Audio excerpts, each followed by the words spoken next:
meeting to order at 6 o'clock. And we'll get going on some administrative work. Does anybody have any additions or changes to the agenda that they'd like to bring up? I do. I'd like to add a British Pond Dam report to the report section. We had our dam safety inspection this morning, and I have an update on that. Good. Great. All good stuff. Excellent. So we'll take that up during reports. Has everybody had the opportunity to look over the draft minutes from April 28th? Yeah. And do we have any questions or dialogue that needs to be had, questions or concerns? It looks pretty. Sorry, Barbara McCandy sent me a comment. See if I can find it now. I think it has something to do with Old West Church being labeled improperly.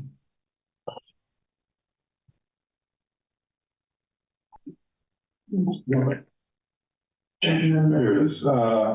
Meeting minutes, page 2, paragraph on cemetery commission refers to OS Church, should be Old West Church. So we'll make that change. Good catch, Barbara.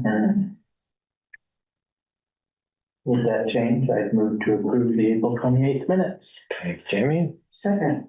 All in favor? Aye. Thank you very much. Board orders, not many of them in there. There are a couple of big ones. Yeah. One big one. One big one. So those are all posted to the folder. Has everybody had an opportunity to review those? And does anybody have any questions? I do. Yes, Carter or Bill? When is this FEMA payment due? Obviously, we're approving it. I plan to send it back right away. Okay. I received it before the last meeting, so it's been over 2 weeks. Okay. And when do we receive our payment from the other payment? Not sure, but I did sign the grant agreement on Friday. Okay. So that's in process. Okay. It's been, I don't think they call it obligated, but we've seen the number in writing. So it's been awarded. Okay. So I think it's imminent. And given our cash situation, you're not worried particularly concerned about it. Okay. That's all I wanted to know. If I was concerned, I think we would drag it out, but I really don't want to ruffle the feathers because it's the state and they've been good to work with. Okay. So. Are there any other questions or items in discussion? And it was good news on the school. It was very good. It was very good news on the school, it looks like, yeah. Okay. Can I get a motion to approve and sign the board orders as posted? So moved. Second. All in favor? Aye. Aye. All right. And we have the vicious dog hearing decision. So there's a previous authorization for Kari and I to draft that decision and have it distributed to Elsa. But we have the signed version on there just to ratify. So it's just kind of a little extra step to make sure that it is, aligned with everybody's expectations. Did everyone have a chance to review that? Mm-hmm. Did you say Elsa has not seen this? No, Buffy delivered Buffy did. the results verbally, but she hasn't seen this, so there is, we could cheat it. It looked good and she sounded agreeable to it when Buffy. Yes, including, she said she'd pay the citation, but Buffy told her. Okay.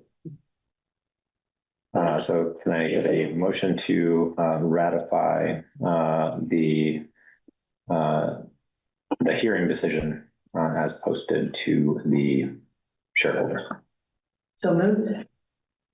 Second. In favor? Aye. Thank you. And Kari, if you wouldn't mind signing that up, that would be great for Barbara.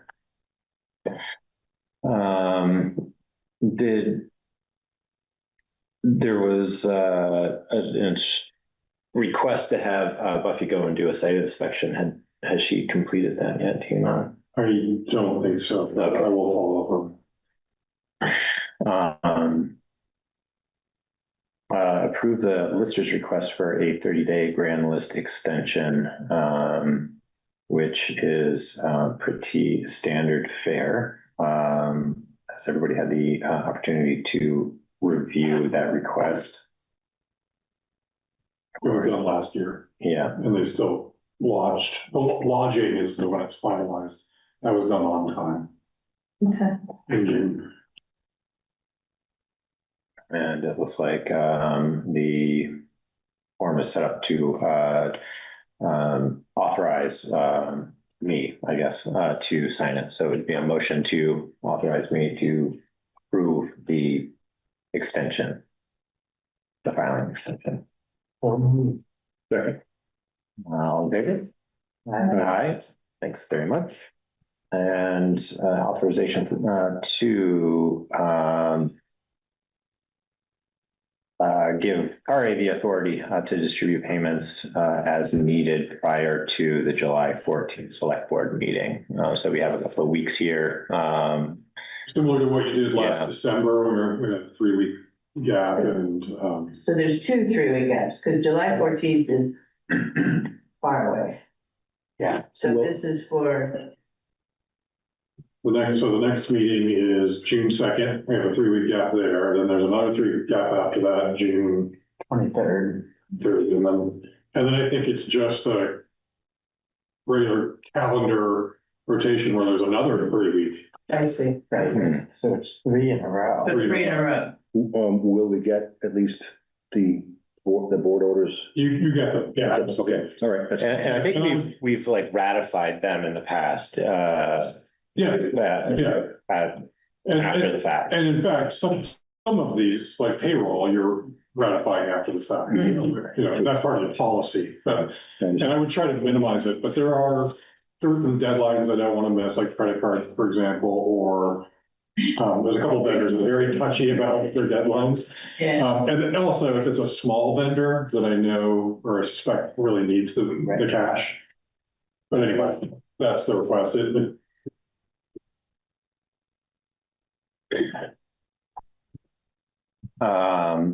So is everybody comfortable? This would be an authorization to take care of the first 2 or the first 2 3-week gaps, right? It's up to you. If you wanted to extend it to July 14th, I didn't even notice that there was a third 3-week gap. I mean, I think it'd probably be appropriate just to take that one up, you know. That's fine. Yeah, see how it's going. Yeah. Right. So can I get a motion to authorize the town administrator to distribute payments as needed prior to the July 14th select board meeting? Subject to ratification by the select. Subject to ratification. That's 3. So That's the, July 14th is the 3rd one. oh, I see. Okay. June 24th would be the second. I thought we were in June, but June 23rd. Yeah. 23rd. Thank you.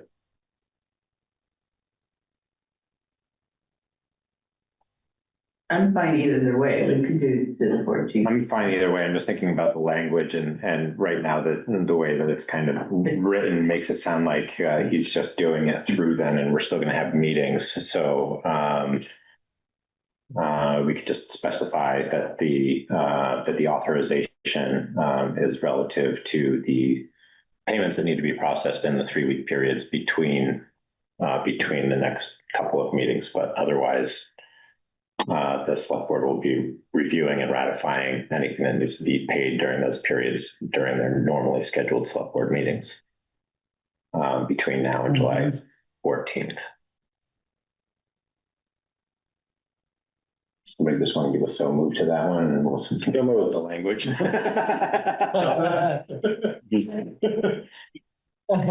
that, Stina? He's a mind reader. Right. Very good. All in favor? Aye. Thanks.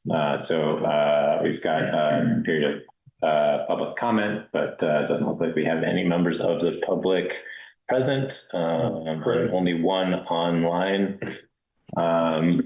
Yes, please. Sure, Greg. Yes, Craig. Go ahead. Sorry, I'm just clicking buttons here. There's a couple things. One, I'm wondering if there's a policy and what it is regarding ATV use traffic on the public roads. I've had a group several times, once or twice a week, roaring past my place, and I don't know what's the deal. I guess is what I'm asking. I heard a similar complaint this evening. Yeah. Yeah, I've heard I've- several. I've also. Well, they've one just gone- went by actually, Yeah. a single one. I've been I mean, noticing. I guess a pretty consistent go ahead. group myself down Robinson Cemetery. Woodbury Mountain. Yeah. Yeah, I assume. And I think the ones I see are maybe not ATVs, they're side by sides or. Same thing. that Yeah, same yeah. type They're thing. not registered. Yeah. Yeah.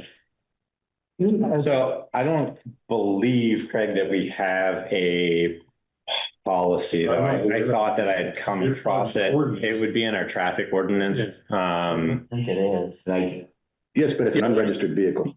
But it's unregistered, Yes, it right? doesn't- You should ask the sheriff about The it. state, the state deals with that. The sheriff is coming tonight, Craig, so we'll ask. him. Right. And I've got a note about that in my little list here. Okay. You know, and so, you know, I'm not going to go out there and confront them. You know, obviously, sometimes it's 3 or 4 ATVs in a group. Sometimes it's almost dark, and they go back and forth a few times. And yeah, I think they're going up Robinson Cemetery Road, or I can't tell where they go. I thought there was an ordinance in place, but I don't know what it is. So it's a concern. That's all I'm going to say.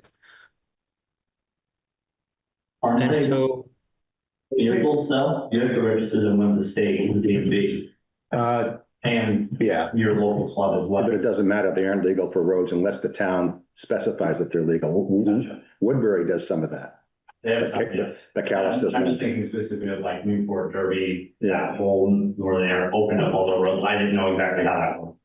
Yeah, I think that I think the state regulates what anything that's on the road needs to be registered, and then where I've seen it, I guess as an approval, it's limited to registered vehicles on certain classes of road. So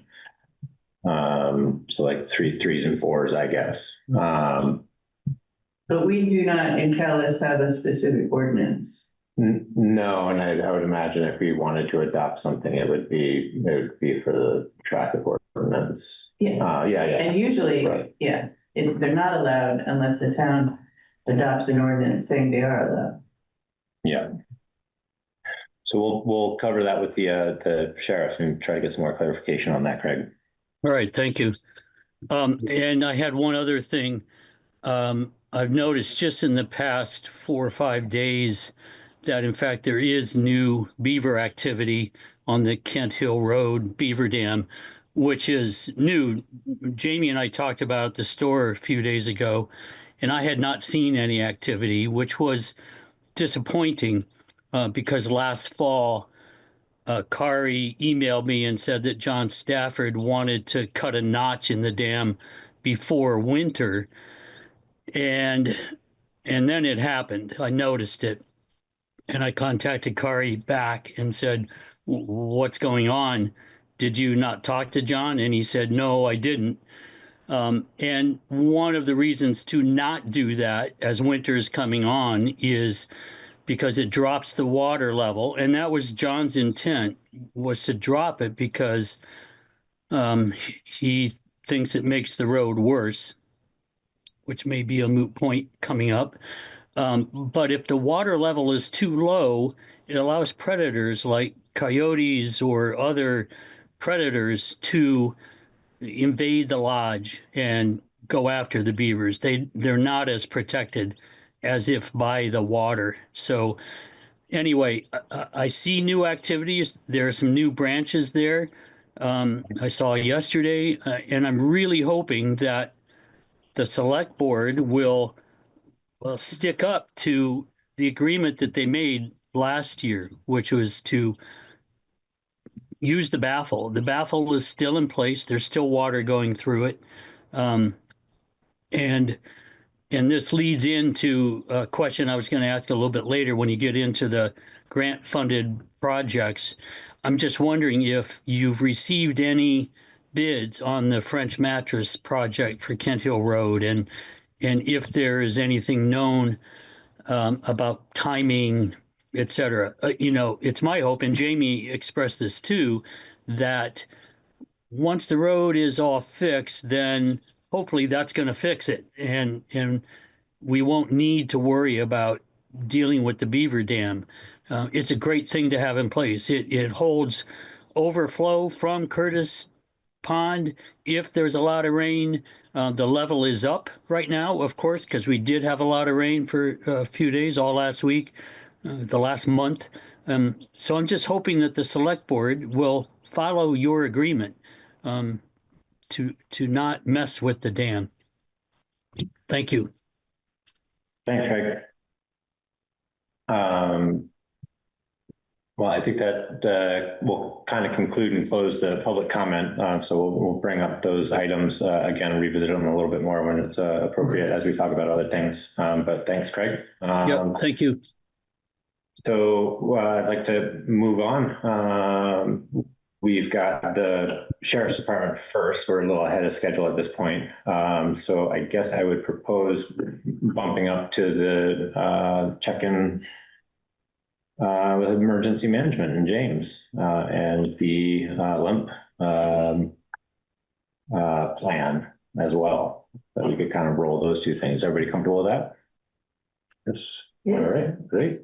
Well, James, it's a fairly new role. You've had a couple of meetings, I guess, at this point with the group? I had 2 meetings as the director, and I've been to a little 4 now, I believe. Nice. So we don't have, much of an agenda for these check-ins other than we're trying to kind of create some muscle memory here and get early check-ins before we start going into budgeting season, just kind of see what kind of projects you guys are thinking about or any needs you may have as we kind of roll through the summer and now in kind of the new reality of life and storms and that sort of thing, how everyone's feeling going into summer and the resources that are kind of aligned for emergency response. Yeah. So I'm still figuring out what we have versus what we need. Yeah. Obviously, my point of view, obviously what everybody else's point of view is, but it's a little different because I come from emergency services. I wish we had a Connex out back that had everything we could possibly need. It's not realistic though.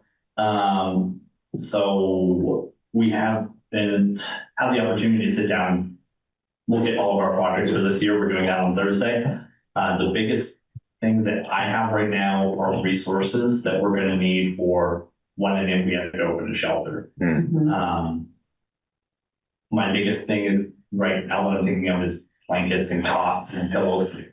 We have to open an overnight shelter, understanding that we have a few cots at the East Calais Community Center that the American Red Cross gave up. There's only like 5 or 6 of them, which isn't a lot. And they're only at the East Calais Community Center. So if that's cut off like it was in 23, well, those cots are kind of useless unless you're at East Calais. So one of the big projects that I want to tackle is getting more resources and having them spread out at all of our locations that we have as certified shelters, which is the town hall, Maple Corners Community Center, and then the Calais Elementary School. And then we're going to be talking about having the East Calais Community Center as a town authorized shelter. It would only be a day shelter because the American Red Cross says that it doesn't have the proper resources to be an overnight shelter, which obviously there's no reason to have to cost there, but it's only going to be a day shelter. So that's really my big plan at the moment is getting resources squared away. What's he doing?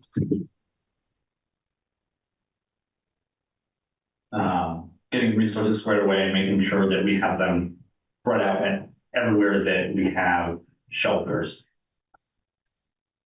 And then I'm also working on emergency procedure plans for each of our shelter locations. That will have directions on how to set up the shelter, where stuff is, who's who. And then it'll also have evacuation plans if for whatever reason a fire happens, there's a carbon monoxide leak, whatever it is, you have to evacuate the shelter, set up evac points where everybody's going to congregate to make sure that we have a proper head count, and then what do we do from there? So also working on those. So right this moment, those are the only 2 projects that I know of offhand. Like I said, that's our big agenda item for this Thursday's meeting, is to work on our projects for this year. As to what that comes to budgetary wise, I do not know.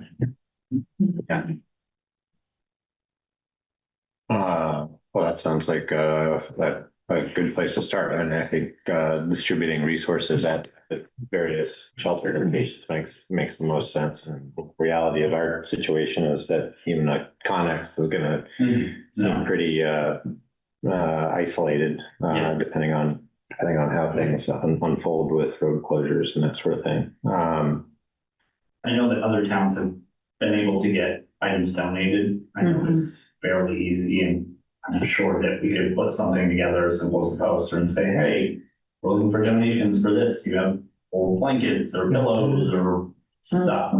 So I'm sure that we could probably get a lot of donations for this kind of stuff and try to keep budgetary aspect as low as possible.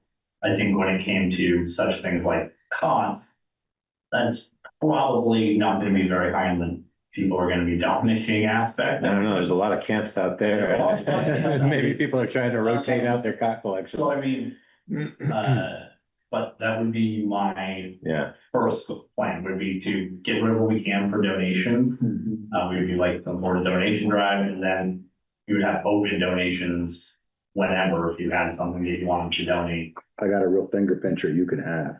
Oh yeah. Yeah. Is it an old military cot? No. My LOB. dad had one of those. That thing's brutal. I think I know at least 4 of them somewhere. Yeah, so I mean, resources in having, cots, blankets, bottled water, canned goods, stuff like that. And we have to have stuff ready. We've got the shelters all set up. The community did a great job of getting that done before I was a part of it. Now it's getting everything else squared away. Jay. Yeah, I have one other project to put on your radar, which I'll reach out to you about in the next couple of weeks, but the Curtis Pond Dam Emergency Action Plan was updated almost exactly a year ago. Okay. But now that the dam is built, it needs to be updated again. Okay. And I'm waiting on information from the engineers at D&K about exactly what has to change in it and what we don't have to. I talked to Dam Safety this morning, and we don't have to do a new study on the downstream inundation map, which was sort of the concern because that would have been a big project. Right. So I don't think it'll be a lot of work, but as part of closing out our permit, we have to update that plan. Yep. Just let me know. Yeah, once I get the info, I'll send it to you, and we can figure out a meeting that makes sense for me to come to or whatnot. Yeah, all right. We'll see you do that. And when Nick and I met with our regional rep from Vermont Emergency Management, Sid Pollock, I always butcher his last name, so I apologize. To go over the length before the committee said it was good to go. And one of the things we talked about was all the dams around town. So like there's one on Elmslie Road on the pond there that's a spillway that goes underground. And coincidentally, my family manages that property. So I have a good understanding of that, but like we need to have some sort of plan what That were to fail, was first pond one. There's one in Adamat. Like, we need to have some sort of plan for all of these as well. Um, I imagine the lamp structure or lamp is kind of dictated by whoever we're turning it into. Is that about right? Like the formatting of that plan? Yeah, so it comes from Vermont Emergency Management. We use a template. You do not have to use the template, you can make your own. Oh, I see. And we use the state's template and it's fill in the blanks. And all we did was essentially take last year's or the last one and then update information in it, and that was it. And like I said, Nick and I met with Sid Bullock, our regional rep. We brought the lamp with us. He said that it's looks perfect to him. So the committee met on May 1st to finalize it, to make sure that we had all contact information correctly, all boxes were filled out, so on and so forth. We approved it for your guys' final review. And then if you guys approve, we wanted you to sign it for your authorized designation. Great. I think it looks good. I think if I remember back to 2023, and well, part of it is the select board was all very new and trying to figure things out, and nobody had catastrophic flooding on the bingo card. And we've had some other kind of incidences come up, and I wonder if we could work towards, I think focusing on resources is good. This is just kind of like a few years out, a couple years out maybe, but to have almost like a decision tree of some sort. So it's just like, if it's this kind of event, these are the contact folks that order, like an action plan, so that we can like start mobilizing things as quickly and as efficiently as possible, so that there's not three people trying to coordinate or do the same thing. And So good news, already working on it. So that's a part of awesome. Yeah. The emergency procedure plans. Yeah. Not only am I doing them for the shelters, and I'll have different examples of different emergencies. I'm going to put some together that will be, if we have flooding, okay, we're calling Jamie if it's near Curtis Pond or so on and so forth, that kind of thing. Exactly. Yeah. I named these for work. Oh Yeah. I have a pretty good understanding of how to do them. So Awesome. already on the docket. One of the situations that has been top of mind has been kind of wellness checks, certainly around like mental health type issues. And I had a conversation a few months ago with Washington County Mental Health, like, hey, is there's some guidance on like how we should do this or engage resources so that we're, having an appropriate response to an incident, if there is one. And I got a point of contact who's happy to be like a part of that action plan, and not necessarily, publicized phone number, but like if there are concerns within the community, they have a team that specializes in that kind of response, and they coordinate very closely with either the sheriff's department or the state police. But it's nice if they have the time, they can help facilitate that. So at any point, they also said they'd be willing to come and attend a meeting to have a conversation about it. So happy to turn over that introduction at any point. I believe I already have it. All right. The contact information. Imagine you would. I work with them on a regular basis. Yeah. Washington County is my district for investigation. Awesome. Then for fire and EMS, obviously I've had many trainings for mental health. And I've met with and had trainings with their lead person, and his name is escaping me right now. Mm-hmm. But he's fantastic, and their whole team is. We've worked a lot with their crisis team and their whole organization. That's great. And we don't have to get into it now. I think we'll have a little bit of an update on it when we talk about kind of long-term joint resource planning. But and Tegan participated in a meeting this morning with Worcester, or members of Worcester Select Board, to talk about where we might be able to share resources. And emergency response always really kind of comes up. Health officers is another one, constables, like that sort of thing. So I'd say just kind of keep that in the back of your mind. It sounds like they're trying to stand up some shelter work, develop some now, and we don't really know what those kind of arrangements look like, but yeah. Sorry, didn't mean to interrupt. No, it's fine. I'll just ramble on forever. I will too. We do have some information. Rick Keene has been in contact with their emergency management director. It is already on the committee's plate to reach out to our connected towns. So he's going to play Plainfield, Martinville, Worcester, Woodbury, Cabot, and try to work together so we can talk about shared resources, where are your guys' shelters, because we don't touch, and maybe Worcester Road is where the problem is, and some people can't get to our Calais shelter. They've got to go to Worcester. Well, we should have information on where their shelters are, so on and so forth. Well, and I don't think that Worcester had a resource quite like this. I think maybe Hardwick did, but Sarah Black worked on setting up the road closure map that was integrated into the website and around the summer. So I imagine she'll still be available to manipulate that, but we'll definitely want to make sure that there's a plan for handing over the keys to that. But I'm wondering if like the emergency committee could be something that is more like a regional committee where you have a certain number of members from each community, functions very similarly, but those individuals end up being a conduit to. We have a regional.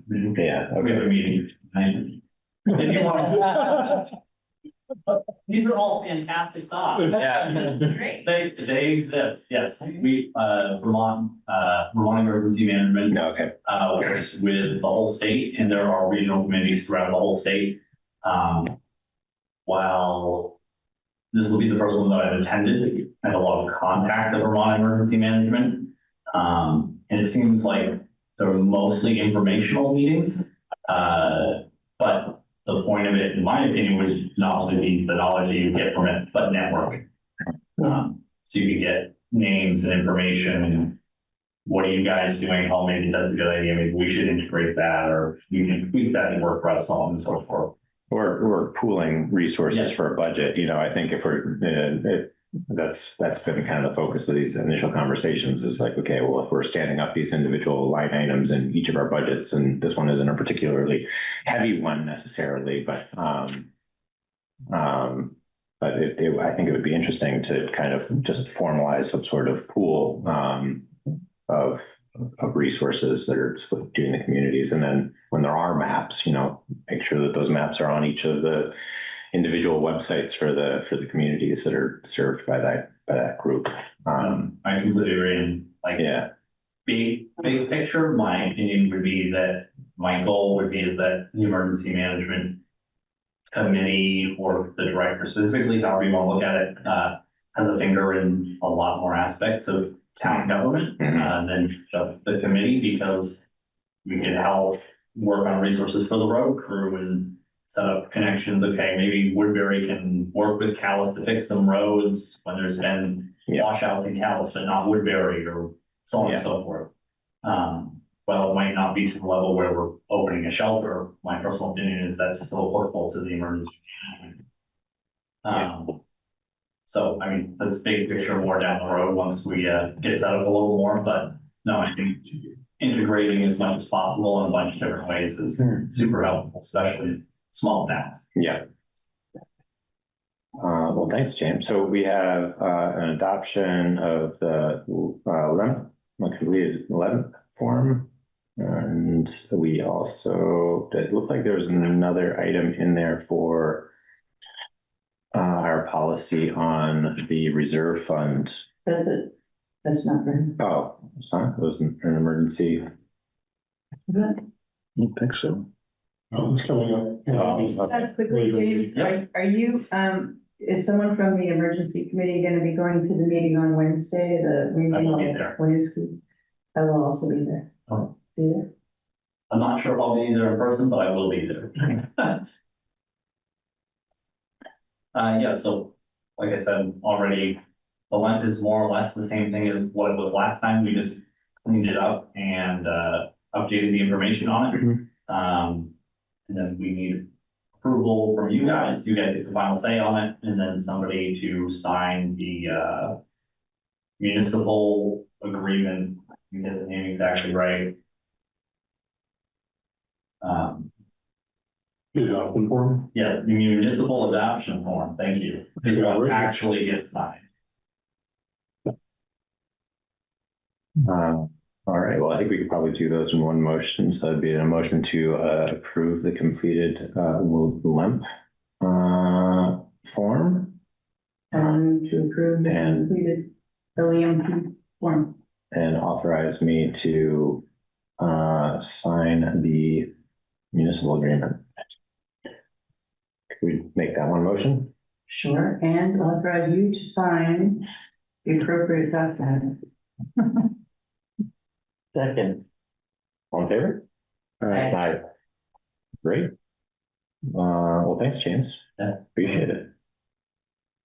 And the Sheriff's Department is here. So we kind of shuffled things around a little bit. But if you fellows are ready, we dive into your segment. Kind of a light crew today, so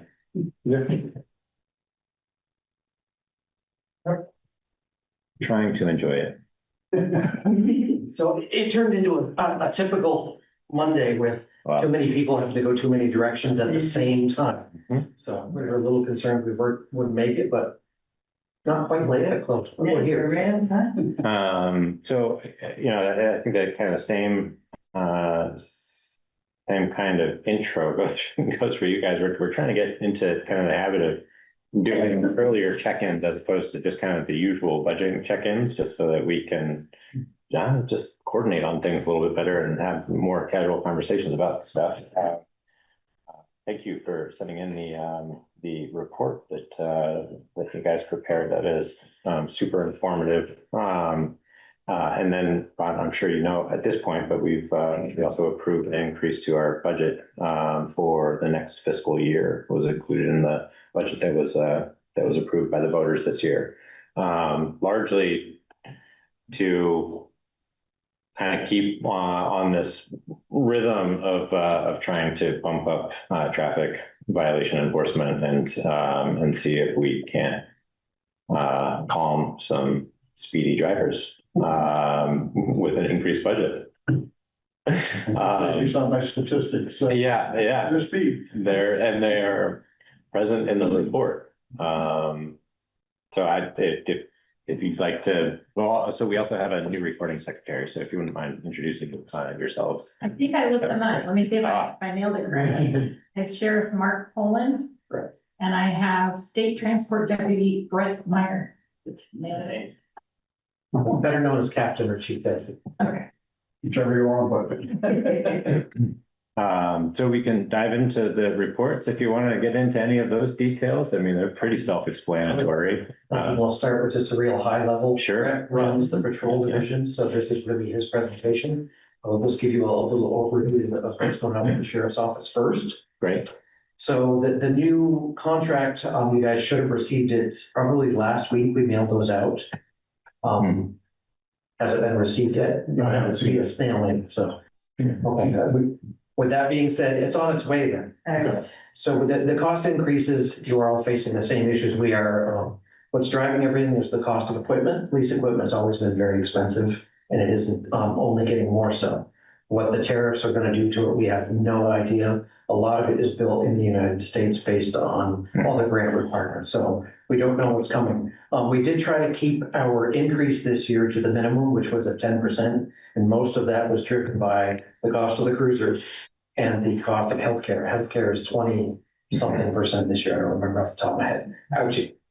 So with that being said, we tried to lessen the impact as much as we possibly could.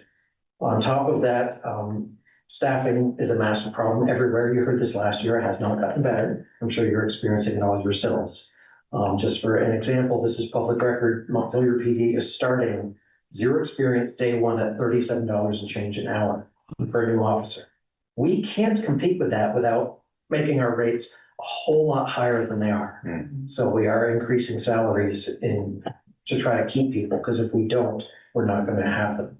So we're balancing as best we can in the circumstances. We make some of our costs are covered by the construction contracts. We're involved in a lot of things. We try to balance it out as best we can. The lowest thing we bill is still to the towns for the patrol contracts. We couldn't keep it where it was years ago for obvious reasons, but we were trying to help out the towns as best we could, rob Peter a little bit on this contract and pay Paul and level things out. So long-term, we're going to continue this unless something else dramatically changes. It's finding that sweet spot, what works for all of you, what works for our finances, and everything that's going on in the world. So it's an interesting time for sure. So with that being said, Brett. Obviously, I did send out the reports last week, and I did include on the eastbound part of the county road statistics, just to show you what the speeds are on county road coming into your area as well as coming out of your area. I know there's been different residents that I've talked to over the years that have strong interest in the 50-mile-an-hour zone in Calais switching to a 40-mile-an-hour zone. I'm not going to deny I'm in favor of that. More for highway safety purposes, because you have no curb line.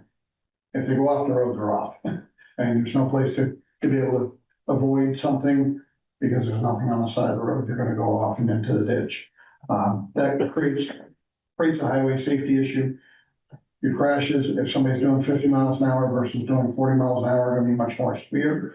So like I said, I'm in favor of it. It just shows some of the speeds of what we're seeing. And unfortunately, I was out working a detail this year already, and from the time I signed on in East Montpelier to the time I went home, just because it just wasn't stopping, the speeds are out of control.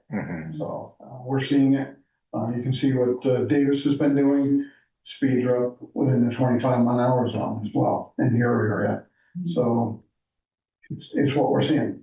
Part of that, I would have to say, is we're generally a shift a week or shift every other week. So they're not seeing us all the time. So people are taking, again, what's no different from what you see out on the interstate when you see a trooper. So speeds are up out there. Speeds are, I should say, everywhere. We're seeing what we call SL3s, which is 21 or more miles to exceed the speed limit in all the contract towns. It's everywhere. I don't know an answer of why people are speeding, but it's happening all over the place. And I don't know if that's just lack of attention overall, or is ever since COVID, this has been, people are going, and you're not going to stop them.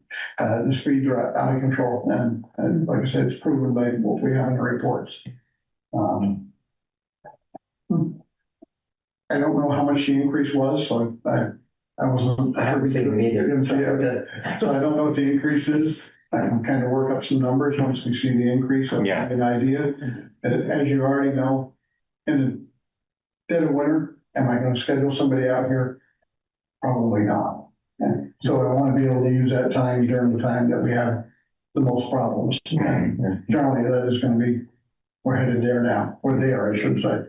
And What determines a ticket between 11 and 20 and not getting a ticket between 11 and 20 over? So I see some citations and some not in that spread. That's a really good question. we leave it to officer's discretion as far as whether they're issuing or not issuing. Some of that will determine on where is it happening. If it's out in a wide open area and somebody's doing a certain amount over versus being in a congested area, that's going to be a whole lot different term on whether or not going to issue it. Totality of the circumstances is the legal term. Their age, their speed, their location, the vehicle. Yeah, there's ongoing dialogue about the changing of the speed limits, and I think we've had some pretty good, meaningful conversation around it, and we've been working through traffic studies and trying to make good decision on like where that should land and what the impact is to the community and residents and desires of the residents, and trying to balance all of that. One thing to look at in regards to this is if you're bringing people from Montpelier into East Montpelier at 40, keeping them at 40, then when they're coming into the 25, they may be coming into the 40 area, but they're not 50 dropping into 40 for a very short period of time, and then into 25, which it's then the perception that it's 40 for the entire length until it gets to 25. And strongly, if it's something in the direction you're going, I'd strongly suggest once it comes to 25, I would look at double, what we call double, which is putting 25 on both sides of the road. Whether or not you put the flags up on them or not, that's up to you. But that's going to alert at that point in time that it's then 25. Like I said, some people are slowing down. You can see it, lots are not. So one thing that's coming, just so you're aware, we were discussing it today, is through a grant program, we're getting a variable message signboard, which includes speed monitoring and recording. So once that comes, we're gonna have to figure out how we're gonna best use it with all the contract towns and where and when and how, but it's gonna be one more way to generate data for all of you guys everywhere in the hotspots. So we're looking forward to getting it. Will we move it around different locations? Yes. It's what you've seen before, the tool with the big message board. We've already bought a bunch of those. Can't we sell you one? We'll sell you one of ours. Well, I mean, that was largely the reasoning, I think, behind that. It was, we invested in those and they are semi-mobile, some of them at least. And the idea is to move them around so that we can kind of do our own internal traffic studies and then feed you with the information that you need to make sure that your time is most efficiently used. Everything is data driven. Yeah. So speaking of that, on the Lightning Ridge situation, were we going to ask for more patrols on Lightning Ridge after we changed the speed limit there? I thought we had discussed that. I don't know if there's been a request or not. I don't know if we've downloaded any data recently for that, because it would tell us, how we're doing. Yeah, we could do that. I have not made a request. So. I mean, I have, but it's been a while. Yeah, so I want to do that. I think before we roll over into the next fiscal year, we should take a look at that data. And then when we start looking at how to schedule, it'd be interesting to see, we have a traffic study for traffic patterns prior to making the speed change. And then we have the two signs that on Lightning Ridge that have been theoretically recording since the speed change. So we could see if there was much of an impact. It was a decrease in 5 miles an hour. So I don't know that it'll have much of an impact on the average speed, but yeah, there was a commitment to do some more. That I can get a hold of, that's great. Yeah. Because We would want to share it with you, I it's assume. very common. We asked for you guys to have a regional planning commission put out the tapes.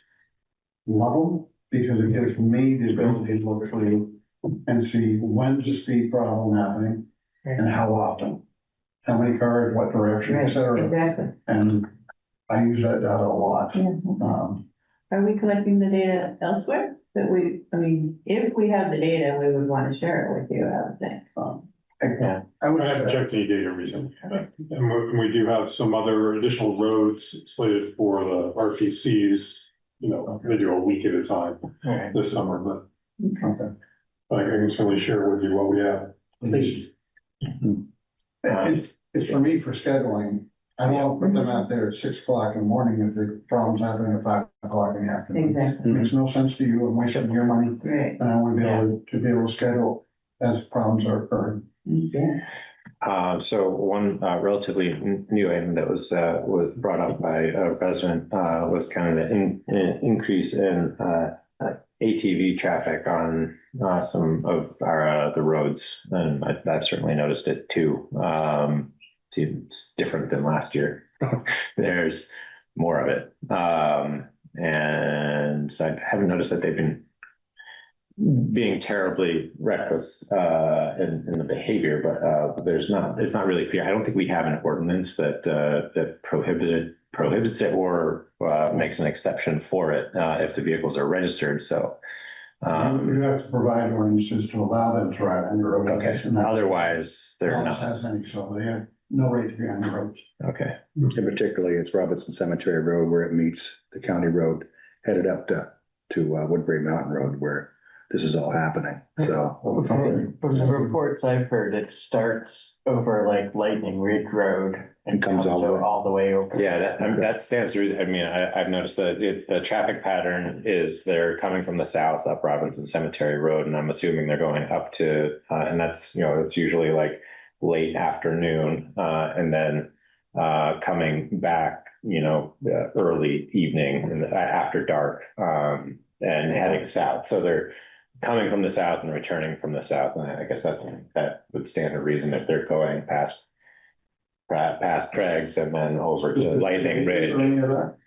I haven't noticed. It's been, I'd say it's like usually Thursday or Friday afternoon, like late afternoons. It's usually around dinner hour. They're heading north up towards, I'm assuming, Woodbury Mountain Road. If you said at Dugar Brook Road, you'd probably find something to do up there.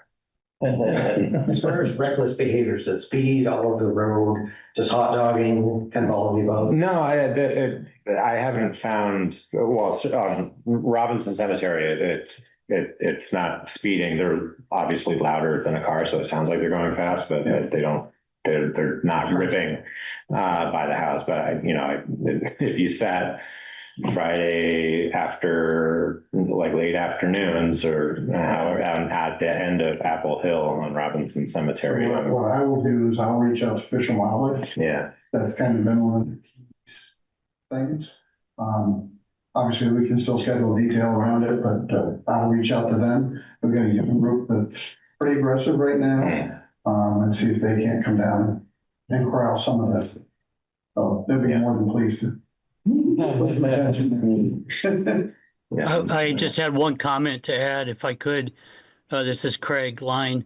They don't always speed by my place, but if there's a group of 3 or 4, they do. And they're scooting back and forth past each other. And they're going back and forth both directions several times in any one evening. So it's not like they go by and a couple hours later they come back, although that does happen too. I've been noticing that they're different vehicles, though, is what I was noticing when they're different groups. But I generally agree with you, Craig. That when there's more of them, it tends to be a little. Where do you live there? He's on Craig? Old West Church Road, just up at the top of the hill above Kent Museum. I've seen them as late as 10:30, 11 o'clock at night too. I am often driving West County Road home Thursday, Friday, Saturday nights at 10:30 or 11. And I frequently see them. They have big LED lights all over their cage. They're well lit. And at night, they're often sort of. If we were able to identify who they were, would it be appropriate to ask you to come use all of them? Absolutely. I'd much rather do that approach. Yeah. Okay. My biggest concern is they're not going to stop. So if we have identities, be more than happy to go knock on doors and say, guys can't do this, and if they continue, then have at it. Do what we got to do. Well, that'll be something to bring up and then something to add to the ordinance advisory committee discussion. Long list of road stuff. I think that's all we have for now. So we'll work on trying to get some sort of regular data collection and sharing set up that makes sense for scheduling, and keep an eye out for the updated contract. So it was mailed, I want to say Wednesday-ish. Okay. So it should appear any second now. So you'll notice that the section for the finances, because we do this with all the contracts, not knowing exactly what you passed, fill in the blanks, sign it, and return it. Yep. And it's as simple as that. Sounds good. I just wanted to chime in. It came in the mail today. Oh, perfect. There we are. Yeah. Thanks, Tegan. once we get a figure and stuff, then I can sit down and kind of figure out what type of hours, you know. for- Okay, yeah, we'll be in touch. Okay, beautiful. Well, thank you. Thanks for making the time and spending the time and coming out here. I appreciate it. If you need anything, by all means, please pick up the phone and let us know. And eventually, one of the things we're working on as of about 4 months ago, we now have a department website. Who knew that such a thing existed? We're having to learn a lot and it's gonna be a little while, but eventually the intent is to be able to post your monthly reports right on the website. And whenever you feel like it, you could go in and download them direct. Great. So. We're trying, it's a learning curve right now. But bear with us, and when it's active, we'll let all the contract towns know, and hopefully it'll make your lives a little simpler. If you were 13, you'd have an easier time. Yeah. We are not people with that aspect, so. I don't think you can hire 13-year-olds yet. Law enforcement. Definitely not a great idea. Well, no, thank you. And thanks for the service. We appreciate it. Thanks, man. Holler, please. Okay, thank you. We can address it immediately. Thank you. Davis likes that kind of thing. Appreciate it. Very good. Have a safe evening. Yeah. Thank you. All right, so we're scooting things around. That will bring us to the financial planning discussion. Which, We were gonna talk about the Plan. capital plan Yeah. first. yeah, let's do that first. Okay, so this, in the folder was an updated, I would call it a draft. You'll see a more finalized version or more complete version in the summer, but, so this is updated from last summer. The bolded lines or items are ones where we have commitments. And then, yeah, just going through it. So we operate 4 10-wheelers. I feel like those are big drivers to the budget. 10-wheel trucks, dump trucks, plow trucks. Then we have a couple pickup trucks, 2 graders, excavator, loader, various other vehicles. And then this version, we've added the repaving project and then the other grant projects where we've secured a grant, well, 2 anyway, the Kent Hill Road French Mattress, which is on for this summer, and then Loose Road next summer, Loose Road Culvert, which has been on the docket for a number of years now. So then I added the repaving, and I've assumed that we'll get a standard grant in that amount, and then not really factoring in inflation. I'm not sure exactly how to deal with that. Probably would be good to make an assumption of inflation. Road projects and building projects and Yeah.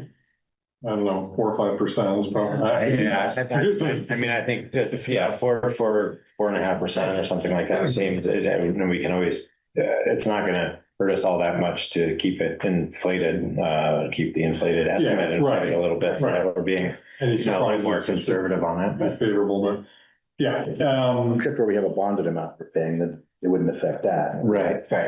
Yeah, well, once it's bonded, then I can put it in bold. We have a sort of schedule. We know exactly what it is. Right. But for planning for purposes, I Gotcha. think an inflationary factor would be good. Mhm. well, I mean, the other thing that this maybe is like too far into the weeds, but like there's opportunity costs associated with punting projects and things getting more expensive all the time. So I don't know that you want to muddy the spreadsheet with that, but there could be, I guess, you could project that out as long as it wasn't adding to totals. You can kind of get an estimate as to like what's this project going to look So like. if the inflation factor on road equipment is more than, culverts or building projects, Yeah. we might prioritize things based on that. Another factor would be risk, right? So that's what's coming up now. So we're adding things like, as we learn about them, like the Bliss Pond road culvert or the Haggett, we're adding these things and they're ungodly expensive. And we're weighing, you know, can we afford it, but what's the risk factor of not addressing it sooner than later? So, that's hard to,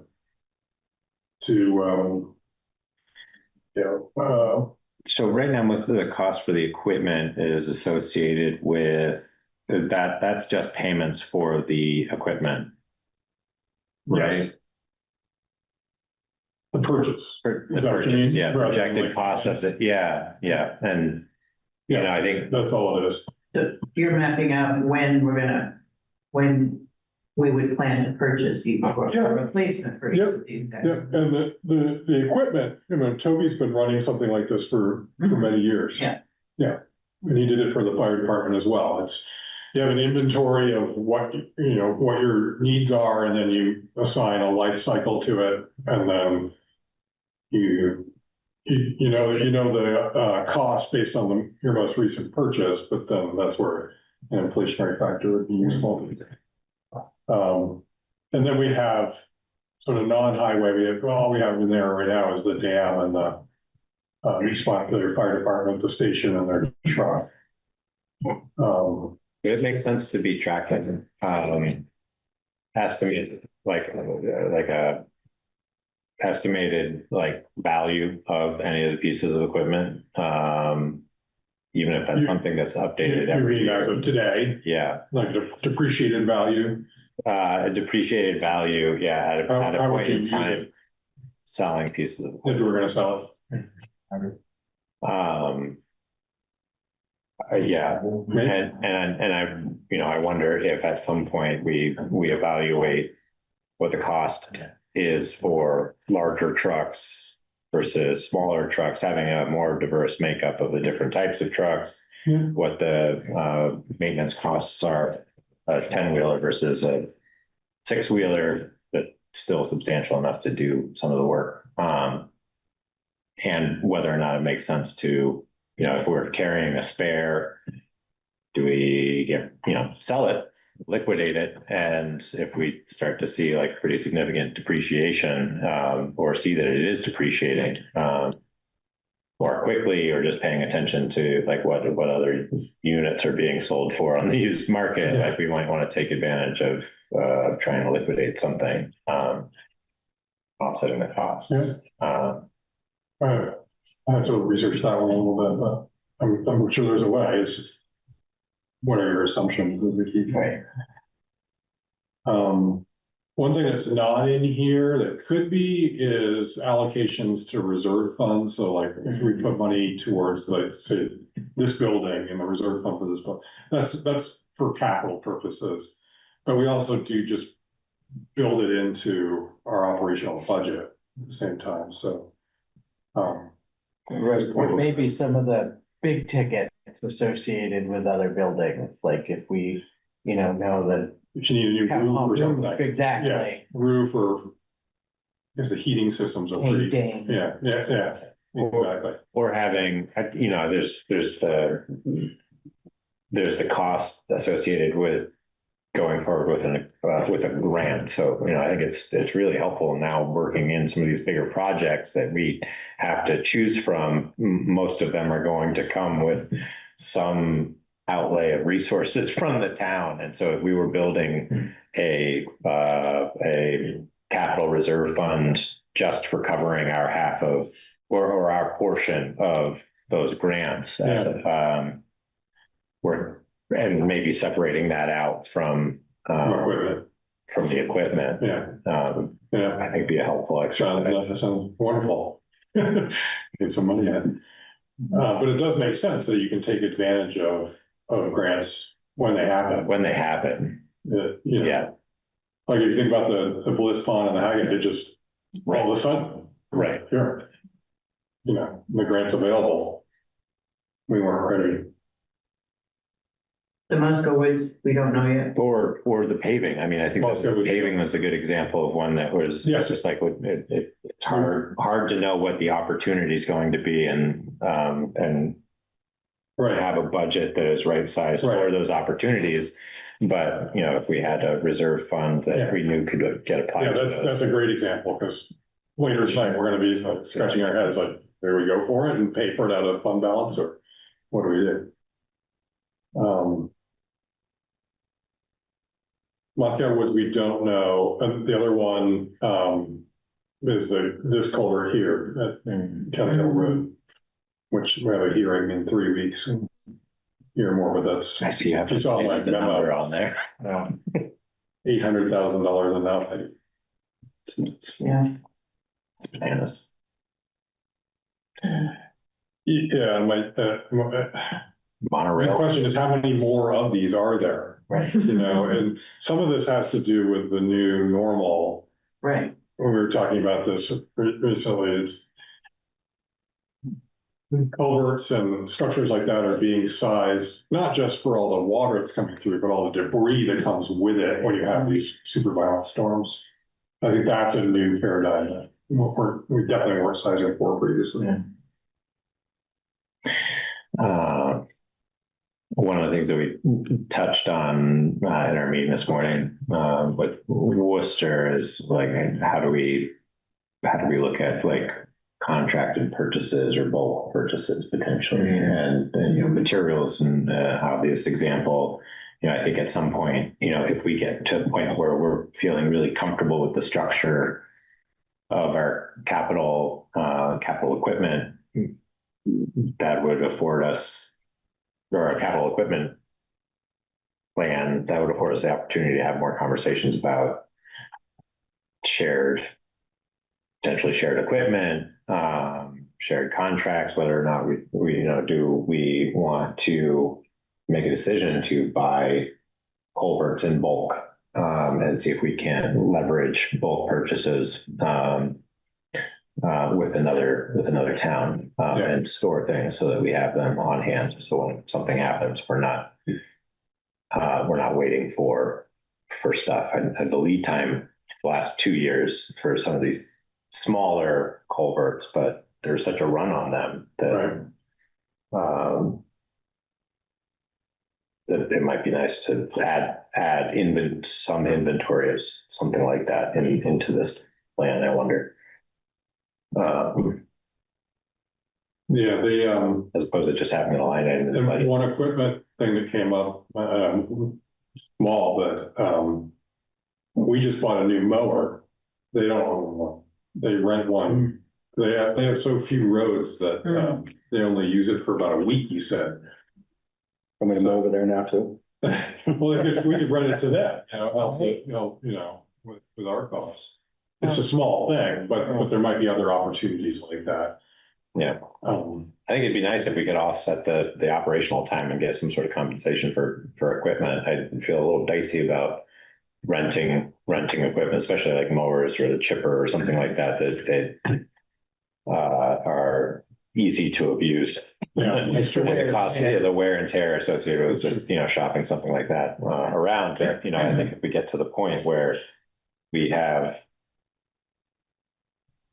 like more specialized part-time labor and tasks, like maybe we could get some compensation to help offset the carrying costs of the equipment. Or find part-time positions.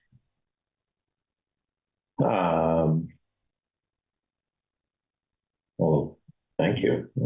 Sure. I know that we need to make any. One thing to put the information together, it's another to analyze, well, what do we do with this information?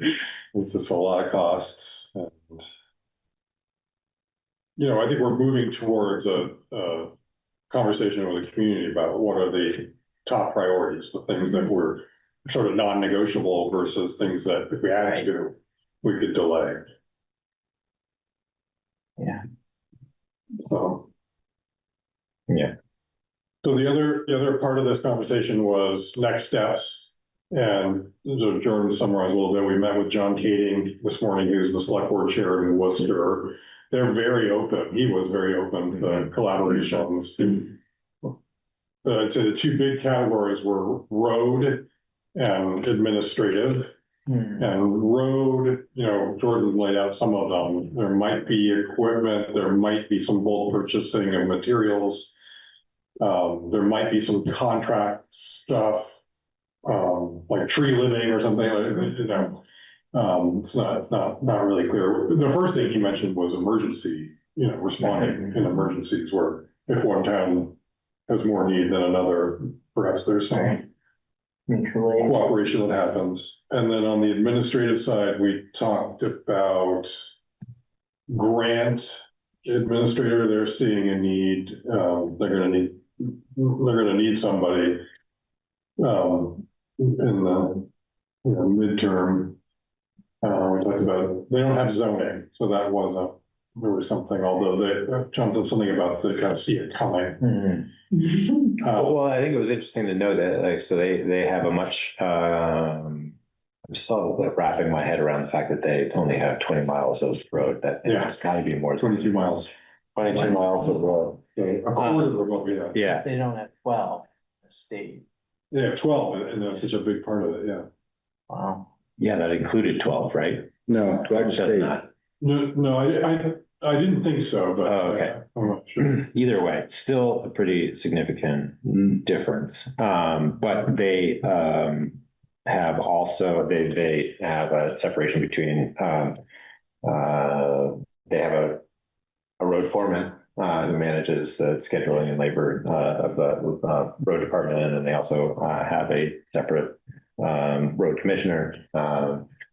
So it's interesting to see that those weren't shared by the same person, and that kind of led into more of a conversation about trying to merge the grant administrator and potential road commissioner roles between the two communities, or at least we'd have to look to see what the burden of work is, and what would make sense for allocating time. But we do have some next steps there, and that is, I was surprised to hear that they don't already have a lot of consolidation there and have such a need for grant administration. Yeah, it was interesting. So I think we're at least aligned on structuring the role, which is helpful. So I think that gives us a pretty helpful first step in having a conversation about whether or not we want to refine the idea of going to market and hiring somebody who would be covering both towns. Yeah. Another alignment was listers. Yeah. They have 3, I think, that are all at retirement, point of retirement. So they're definitely thinking about a professional assessment like that. And then we talked about health officer, constable. Yeah. And They don't have one now, it looks like. They have a constable, and they have a health officer. It sounds like John is serving as the health officer for them. And he did think that it wouldn't take much consideration to look at sharing health officer position, which was promising, because we're looking at needing to fill that position for ourselves. Yeah. So in general, the tone for collaboration was there. I mean, it was a very willing and open conversation. So that was good. We do have some next steps, or at least things that they're going to continue to pull some more information together on, and then we'll set up another meeting to kind of go through things a little more closely and see where there are opportunities. I guess the other next step would be to decide who we might also want to reach out to. I think that like probably Woodbury would be a natural next step. Yeah, I definitely see more opportunity potentially for collaboration on roads with Woodbury and East Montpelier, just because of the geography of this place. Mm-hmm. But Woodbury, yeah, it makes a lot of sense. And we're so small, I mean, you'd quickly be pretty open to it. So should we go ahead and set up something similar with Woodbury? Small group? Are we concerned about the dynamic with the road Bruce? I'd be a little concerned about that. Well, because, I just know it's just so open.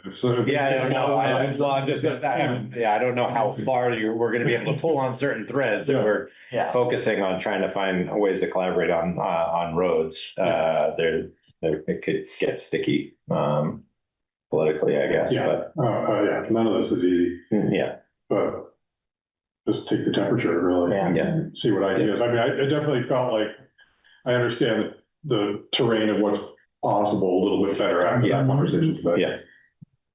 The other one is, so we'll go ahead and work on Woodbury. Jordan, you want to continue or? Yeah. Yeah. That'd be great. The other one is the Regional Planning Commission. So the executive director, Christian, is willing to meet with the whole select board or a smaller group.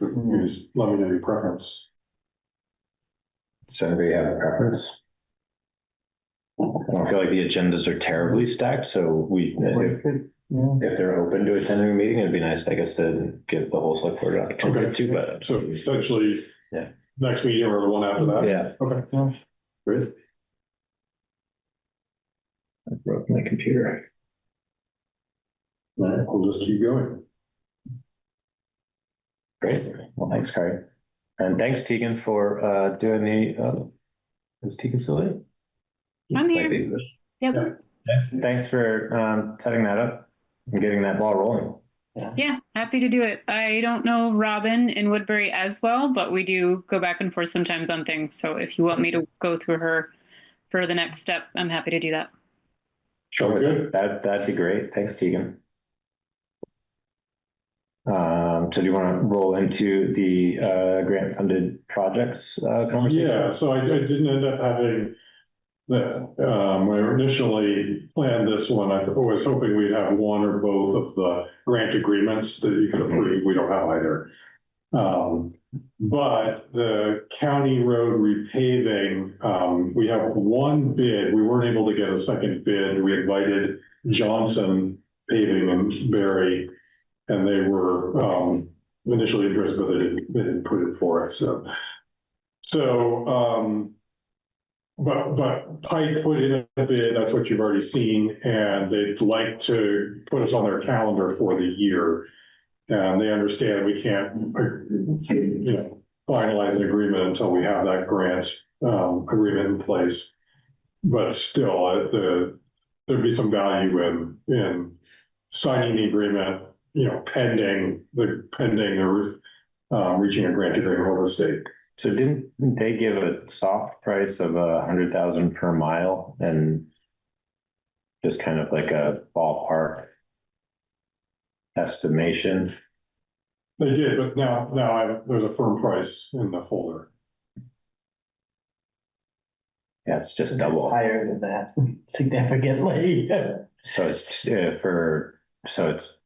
Well, so they were just like, well, the price is the price, and if it's just going to be a mill and top coat, or the 7 year, it was 100,000 a mile, and we're like, we're doing a mile and a half. Well, but they aren't milling, they're just putting a coat on what we have. Yeah, Here's what this is. I think they have to mill. I don't think so. So, I don't know.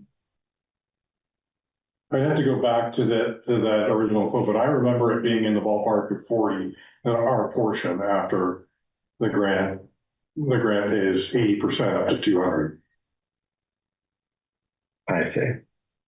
And you've got in the capital plan that we pay 42. That's Yeah. For 1.5 miles. 1.5 miles, Yeah. is what we're doing in 1 year. Mm-hmm. Yeah, because that's maxing out the grant. Right. All right, and splitting County Road in half, and presumably we'd get one more grant to We hope. do the remaining portions. So it's not like there's a whole lot of options here. This is what, right? Yeah, I mean, it'd be nice to have a second bid to compare to. What we're not looking at is a complete reconstruction of these roads, which I take it to be prohibitively expensive. I have a quick question. But rather than a 10-year life, which we used to get, we're looking at probably more like a 5 to 7 years. So we're spending money, but we're not gonna get the same life. I just don't know what the difference is. If we paid the full amount for it, taking it down and putting it all back. What the difference is in a time period, it's a good money after bad type of thing. I don't know that. I think with paving, it's always good money after bad. I would feel more comfortable if I had a little more clarification on whether or not it include any kind of milling at all. It should not. No. Oh, yeah. Norman is the one that was working with John and Keith. Kari. Sorry. Okay. He was at another bid opening. He had 3 going tonight, so there's a couple of different of us who are attending. I don't have a copy of the document that he did turn in though. So it should be a per ton price for shim overlay, right? Yeah. 2 inches of pavement, I believe. Inch and a half. I don't think with this there was any milling other than butt joints, which is what we would do when we're tying into and away from existing pavement. So it's a small trimmer attached to the skid steer. But I think at one point, you're probably remembering something much better, the budget kind of quote, a bigger picture. I think there was more talk about full roadway milling, but that had gone away and the conversation should have pivoted into the shim overlay option on County Road, which you should have an actual document from him. Yeah, we do. And it's per ton price. Yes. It's 2,200 and a half per ton. Half-inch leveling course and an 1.5 inch top course is what it says. So, I guess what we didn't ever really, this has been a pretty evolving conversation, and we didn't get a sense of how much more expensive a mill job would be, and whether or not the mill job were, I think that was just kind of milling everything off down to the base layer, but not necessarily getting into base work. Down into the ground. Yeah. I don't think the intention was ever to bring it down to the ground. You wouldn't only do that with a mill. You would do that with a reclaiming machine. Yeah, right. So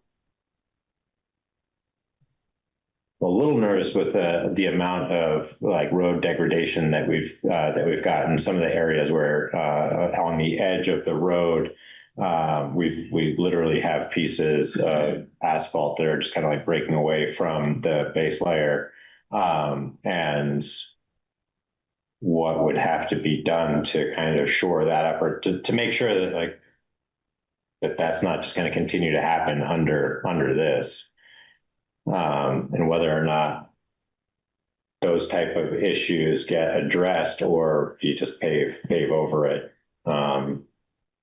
with this approach. I think a lot of what you've probably seen on that edge of the road. I did the drive-through with Norman and John. Is John Norman? Yes. So one side of your road is significantly more shaded than the other. And Norman's been at this for 50 years for us. I've only been here for 20, and I know John did a lot of paving in Pennsylvania, but they were both in agreement, which was good education for me as well. But that shaded side of the road, you're going to continue to see that sort of thing play out over time. In a heavily wooded, shaded area. So it was a good education for me as well. And the shim overlay type of work, especially for the county road, it's probably going to be good for, I think you even mentioned it, to 5-7 year window. Yeah. Whereas the milling thing with that amount of traffic that's out there, it probably would be about 10 years. But you're going to pay something in the neighborhood of probably $4 per square yard for milling. So you add that onto the length of your list times the length. It's a pricey way to buy an extra 3 years. Okay.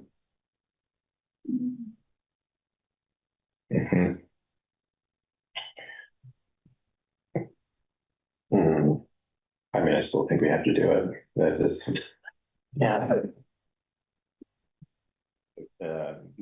I guess the big question is it wasn't budgeted for specifically, and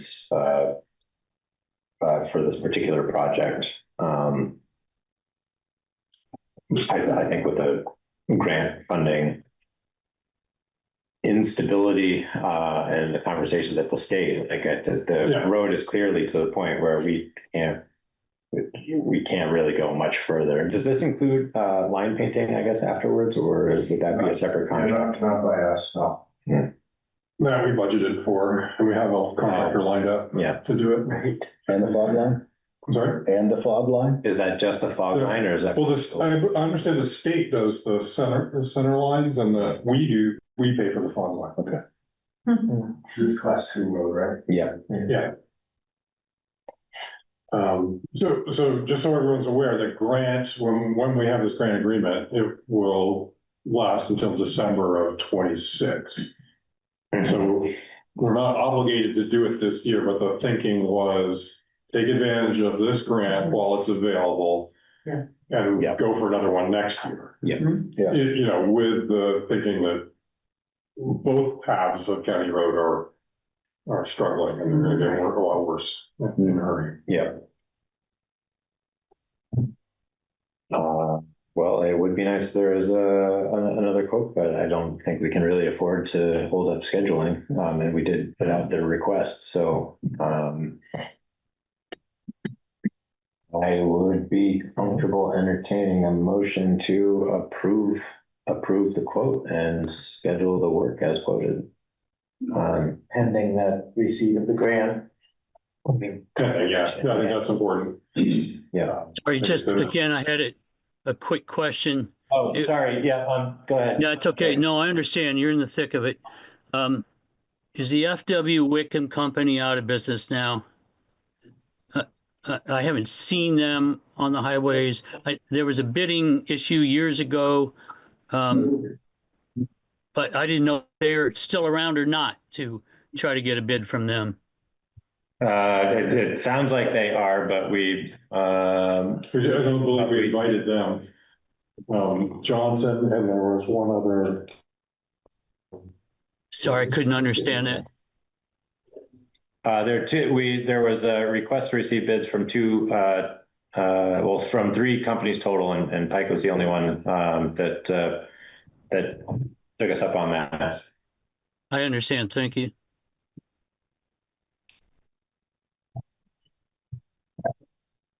Did you want to talk about the budget? Yes. Where the fund balance and where this might come from? Yep. So, essentially. So, you know, we're looking at a fairly healthy fund balance to begin with. You know, my new projection was partly why the ed tax news was so good, was we saw this $85,000 Right, savings. right. And actually we treated as revenue. So, and that was unexpected. So that increased, you know, our fund balance as of today is around $500,000, which is healthy. Of course, we know with flooding, it's important to have cash in the bank, and we're gonna be talking about fund balance policy and what is an appropriate amount to have in reserve. But anyway, it's looking pretty good with that regard. We have the CV that is going to auction, online auction. We're hoping to get something from. The other one I threw out there is I'm feeling much more comfortable in my position doing the multiple roles right now than I was 9 months ago. And I think there's other reasons to not consider going forward with a part-time road commissioner. So, I mean, that's something you have to think as a policy question of like, how much eggs do you put in this basket? But that's a solid option, and it's $36,000 that we budgeted for that. In the FY 26 budget. Yeah. Which is where this would happen. Yeah. They wouldn't start until after July 1st. Yeah.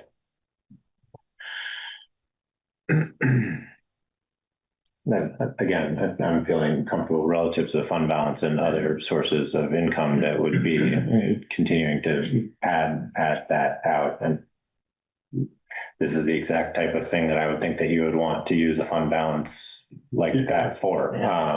There's the risk, I guess, that that there's no more FEMA and we have to, come out of pocket for whatever happens this summer. July 10th, yeah. But I think that's a really hard way to make a decision, when we have maintenance issues like this one. Well, and it would be, ridiculous to pave or to spray fog lines over Yeah. yeah, over the literally crumbling edges of the road that are just then going to roll down the hill and still not be there. right, and we're also, don't know what these road grants will look like in the future, much like we don't know what FEMA will look like in the future, so it would be crazy to leave this money on the table. There's that, and then going for another one next year. Right, yeah. While While it, we don't know, there'll still be a while we little, can, hopefully, yeah, hopefully there'll be another year like this one. yeah. How long would the work take for the 1.5 miles? Yeah, I think total tons was 2,300 or 25, 23, yeah. I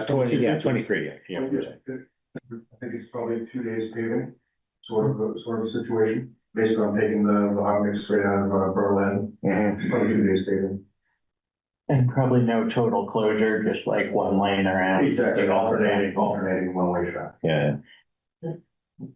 I mean, I think I think folks could probably live with that, maybe, considering we told them at town meeting that it was going to be 2027. So who would then ballast the edge of the road? Is that our responsibility? Yeah, I don't think there was anything in there about shoulder gravel. No. Or whatnot. Yeah. We could work that out with you afterwards. We could charge a day rate basically for the equipment and the manpower. You can have your own gravel sports, which is what a lot of towns tend to do. Okay. So, I can't imagine that we're going to have our own gravel source. So we don't stockpile gravel like that. but we do also sell the aggregate, but I was thinking that was a way of Yeah. at least keeping costs down for you. It's what a lot of towns do. Okay. And scheduling wise, that would probably be sometime in And I think we could work it in whenever. July or August. A lot of times with these class 2 grants, you need to physically wait to have us start work until after the 1st of July. Yeah. Not always, sometimes they'll let you schedule the work early, they just won't let you bill us, which they're the win for you. Or later in the year, whatever works. I don't remember that there was a whole lot of work that needed to be done before the paving happened. There's no overage or anything like that going in the roadway, right? Okay, so. And we're thinking we're going to do the first, the southern 1.5 miles, right? It's the older, Yeah. and it's, parts of it are in the worst shape. Yeah. And other parts of the north are in worse shape. I know, it's a tough choice.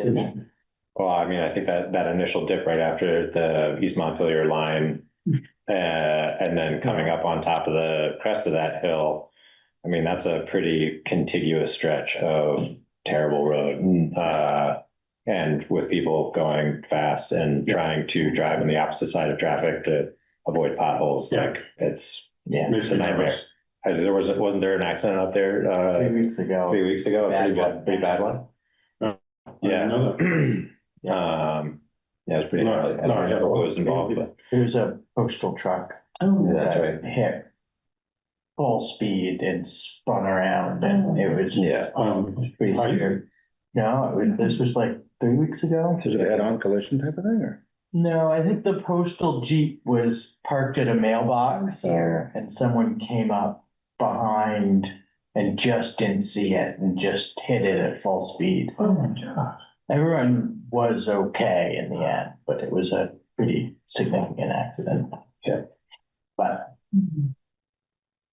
right in that stretch.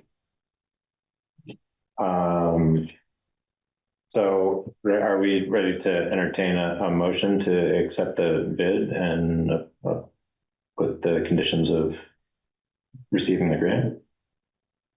So moved. Second, And I think that's an authorization to either have Carter or myself sign it. Carter, do you have a preference? No. Does anybody else have a preference? Sign it. Okay. So a motion to authorize me to sign the quote from Pilot Industries for the total of $206,437.50 for the paving of the southern 1.5 miles of the county road this summer, contingent on receiving the state grant that will cover 80% of it. So moved still. Second still. Great. All in favor? Aye. Aye. Thank you. Yeah. Thank you. Looking forward to having a paved road. Yeah. Sheriff's Department might not be, but. Did you need an identification? I figured I'd get it from the sign sheet. With Nigel Fred. Nigel? So the other. Nigel, thanks for coming. I appreciate it. Yes. That was- Woman, so over to the town clerks to pick up. I said I'd scan it and email it over to him. Perfect. Yeah, thank Yeah. you. Thanks a lot. Appreciate it. Yeah, no, well, that's perfectly fine. Thanks a lot. Have a good evening. You too. So the other grant, is the Astor grant, which, 2 weeks ago I reported that I didn't think we received it, but that evening I got an email saying we did receive $8,000. So it's a modest grant, but it's a start. And, we don't have the grant agreement, but we have permission to start work, even prior to having a grant agreement. So I've already met with Neil Maker, who's our tree warden and a forester, so he's going to be sort of leading this effort. We want to put together an RFP. And I think what we're going to do is structure it so that it'll be a defined amount of work, so we can try to get the low bid, but then ask that person to do enough work to spend $8,000. Mhm. So the thing I really would like for you to do is weigh in on the plan to use the wood. That's come up a number of times, and it's a fairly simple thing, but the idea would be that the landowner is entitled to the wood, including the logs and the chips, if they want it, and if we can work out how to get it to them. Yeah, that shouldn't be hard, but you never know. And then if it's left over, that we make it available to Calais residents. And I just threw in up to 2 cords per resident. I mean, I suppose if there weren't enough takers, people could have more, but I have no idea what this looks like. So, and we would need to find places to set these logs so that people can come and take them. And I don't know, we'd have to have some kind of first come, first serve way of doling it out, but You said it was simple, Kari. it's probably not as simple as Really? it So is the contractor gonna cut them into logs. right? Like, Log length, probably. and that's what they would normally do, or is this? Yeah, well, that's what I've seen in East Montpelier anyway. And you see different landings around, where I don't know what they're planning to do with it, but there's logs sitting, they've been sitting there for a couple of years. My sense is that they wouldn't last around here. Yeah. People Yeah. already contacted me about it. Right. So, My feeling is they wouldn't want, the landowner shouldn't have the option of leaving them in the right of way. They need to go somewhere. Yeah. Otherwise, they may just sit there for years. So get them out of the right of way.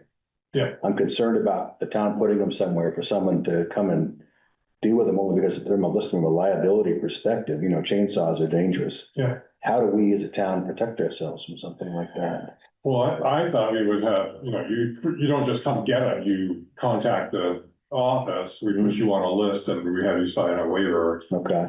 Saying the town has no liability. You hurt yourself, it's on you. But I haven't cleared that with our lawyer. Yeah. Sorry, does Neil or you have any concern about beetles being in these logs, getting out? Well, I think there is, Neil mentioned some concern about transporting them out of the region. Right. And which is another reason to make it available to Calais residents, presumably for firewood. So we're figuring all the callous ash trees will get it anyway? I think that's an assumption that most people are making. So it'd be for non-commercial use, for personal use, Mhm. not for trucking somewhere else. Yeah. Right. Yeah, good right, point, commercial. Yeah. The only place that I think it's gonna be tough to I'd want to be sensitive to how much time our road crew has to put into manage, or staff has to put into managing anything like this. And, I think proximity is obviously important.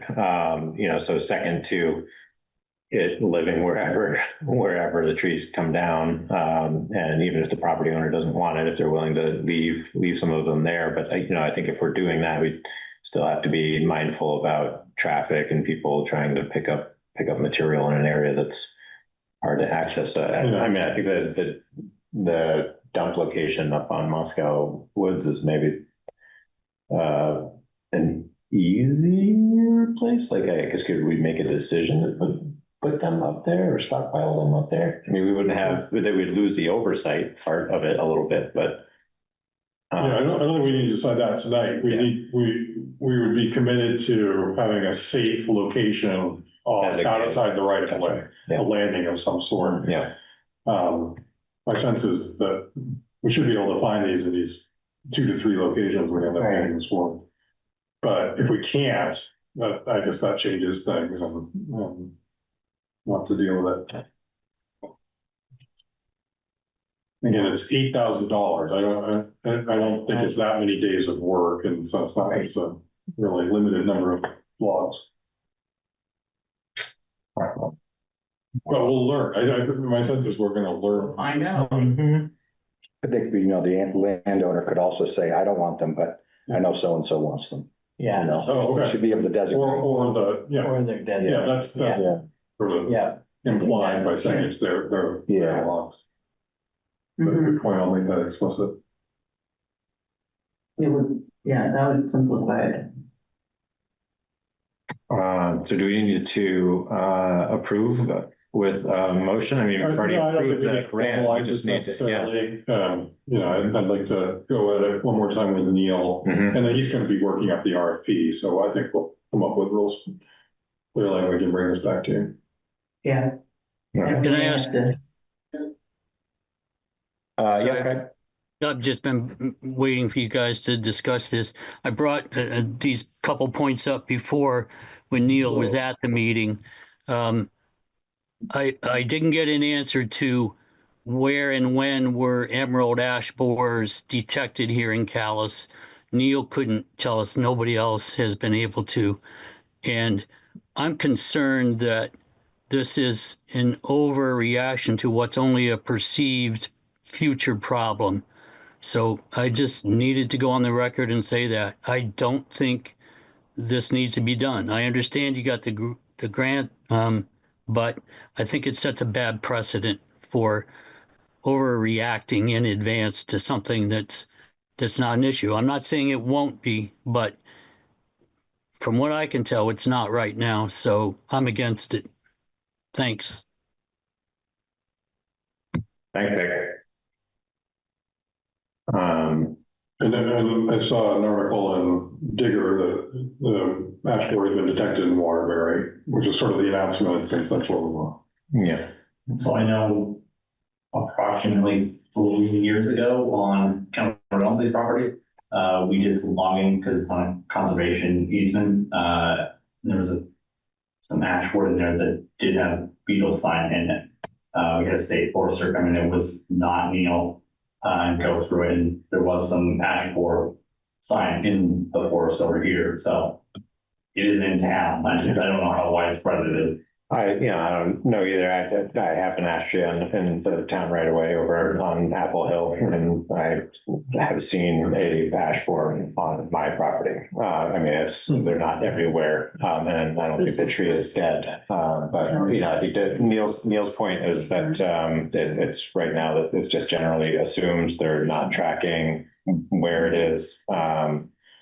I think he said they weren't tracking it anymore, like actively taking recordings. They're just assuming that it's here. I think that there's a substantial inventory of ash trees. Our obligation as town officials is to try to be prudent with resources and fiscally responsible with how we kind of mitigate risks associated with this. And I think, Craig's point, well taken. But I also think that from our perspective, this is $8,000 of money that we're not going to have to come out of pocket for to remove trees that are a potential liability in the town right of way, and a safety and maintenance liability for the town, and its maintenance of the roads. So I think it makes sense. If it were a $50,000 contract to do it across the entire town, I think we would be in a different position. But we're focusing on some very targeted selective cutting from the town's perspective for this particular project. Yes. I'm curious, am I allowed to ask a question? Yes. I mean, I've recorded, but it's just. Yes. To Craig's point with the trees, and to your point with the targeted, are the trees that are slated to be cut ones that have identified borer activity, or like, because then that feels to me that it makes more sense, because otherwise, if you're targeting trees just because they're ash versus targeting trees that have borer activity, like it makes sense to cut them down, but to just randomly cut down trees, but then leave trees that have the borer activity. Well, it's not random. So part of the problem is there's a very limited funding for the project. So so a couple of years ago, the tree warden Neil and some others did a comprehensive inventorying of the ash trees that are in the town right away across the entire town, and I believe there's 3 areas that have a particularly dense collection of trees.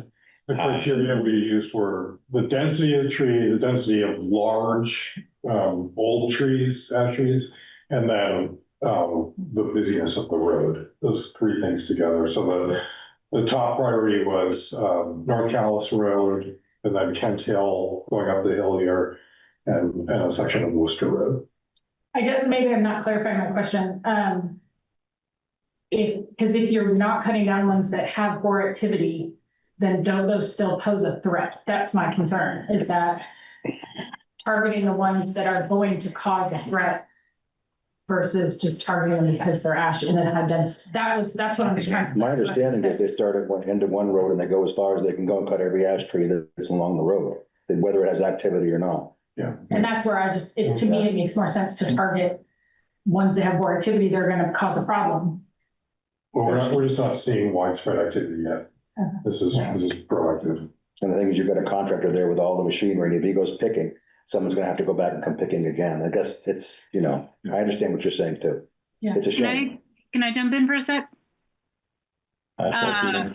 So ANR has lists on their site of when ash borers were found in various Vermont towns, and Calais says 2023, Plainfield says 2018, East Montpelier says 2021. So they have found ash borer in us and surrounding towns. It's definitely here. Yeah. Thanks. Well, I'd like to move on. I think we're moving forward with that, and we'll get a report back after the plan's been refined, I guess, a little bit more. Or does that leave us? Are we going to the private? Is there another? Oh, we got policies next. Yeah. So the maintenance policy. Or the private maintenance? Actually, no, this is. Oh, I'm sorry. Yeah. Reserve. Sorry. Sorry, you were going to get back to the Kent Hill French mattress project, I thought, while you were talking about the grant-funded road projects. I thought you said you would get back to it. Yeah, we did. We did. Oh, sorry, I missed that. Okay. Well, no, we didn't refer to it again. Other than it was in the capital plan, it was mentioned. I think Right. responding to your questions, as I remember, Craig, we have not received any bids yet. The due date is either May 30th or the 31st. I can't remember. So, we've had one inquiry from a contractor. We weren't planning to do a pre-site visit, so we don't have a sense of who actually put in, but we we did invite 5 different firms that have worked with Calais previously to bid on it.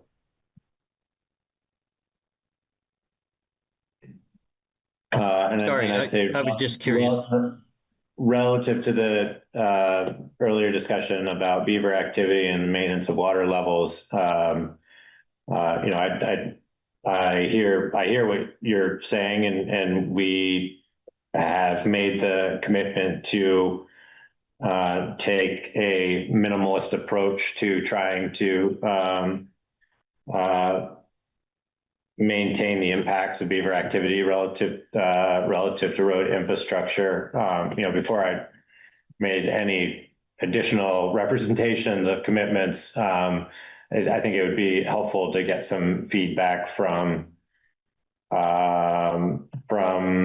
the engineer or experts on what the impact would be relative to the French mattress. Like, I don't want to represent that, just because we've made the investment in putting the French mattress in, I think there's a lot of questions about like what that impact is going to be in long-term road maintenance for that section of road.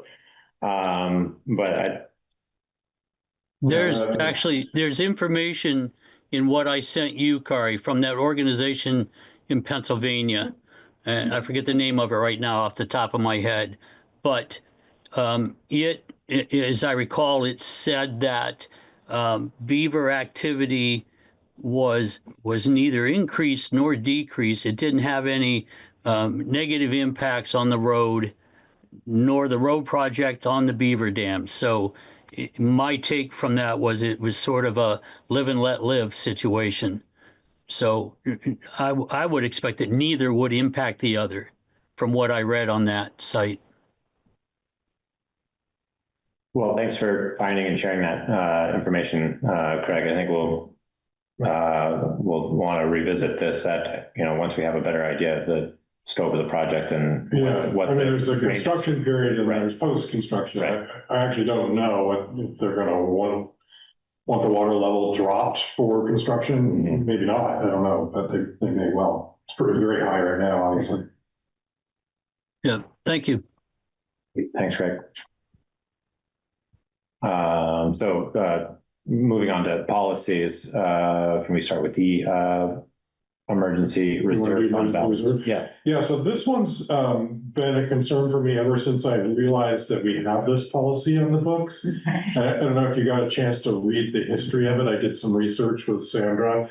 And bottom line is I'm really uncomfortable with this policy because we're not complying with it. And we can't really comply with it because we don't have the emergency reserve fund in our accounting system. And we could go through the history of that if you want. In conjunction, I'm actually working on a fund balance policy, which my understanding is considered best practice. It's recommended by government accounting, that organization that oversees government accounting standards, and the legislature is actually contemplating a way to make explicit that towns can have a fund balance policy. And the idea with that is that you, in policy, set an amount of your general fund balance that's unassigned, meaning that the select board has some discretion on how that's used. Just sort of the situation we have currently, but it's not formalized in policy. And so that's different from having it restricted in a specific reserve fund or something like that. But it's just clear and transparent to everybody that you're going to reserve a portion of your fund if you have it. And it's usually a percentage of your general fund budget, annual budget. And we can have a discussion about what's the appropriate level of that to have, especially in 2025. But I have a little more work to do. I got an example from Essex, and saw some other examples online, and now I'd like to share that with our audit firm, because I think they have an interest in this, and also, of course, our lawyer, and bring it to you for some discussion. And that would serve the purpose, I believe, of what this emergency reserve fund is intended to do. But again, with the mechanics of that policy are problematic, and the fund itself doesn't currently exist.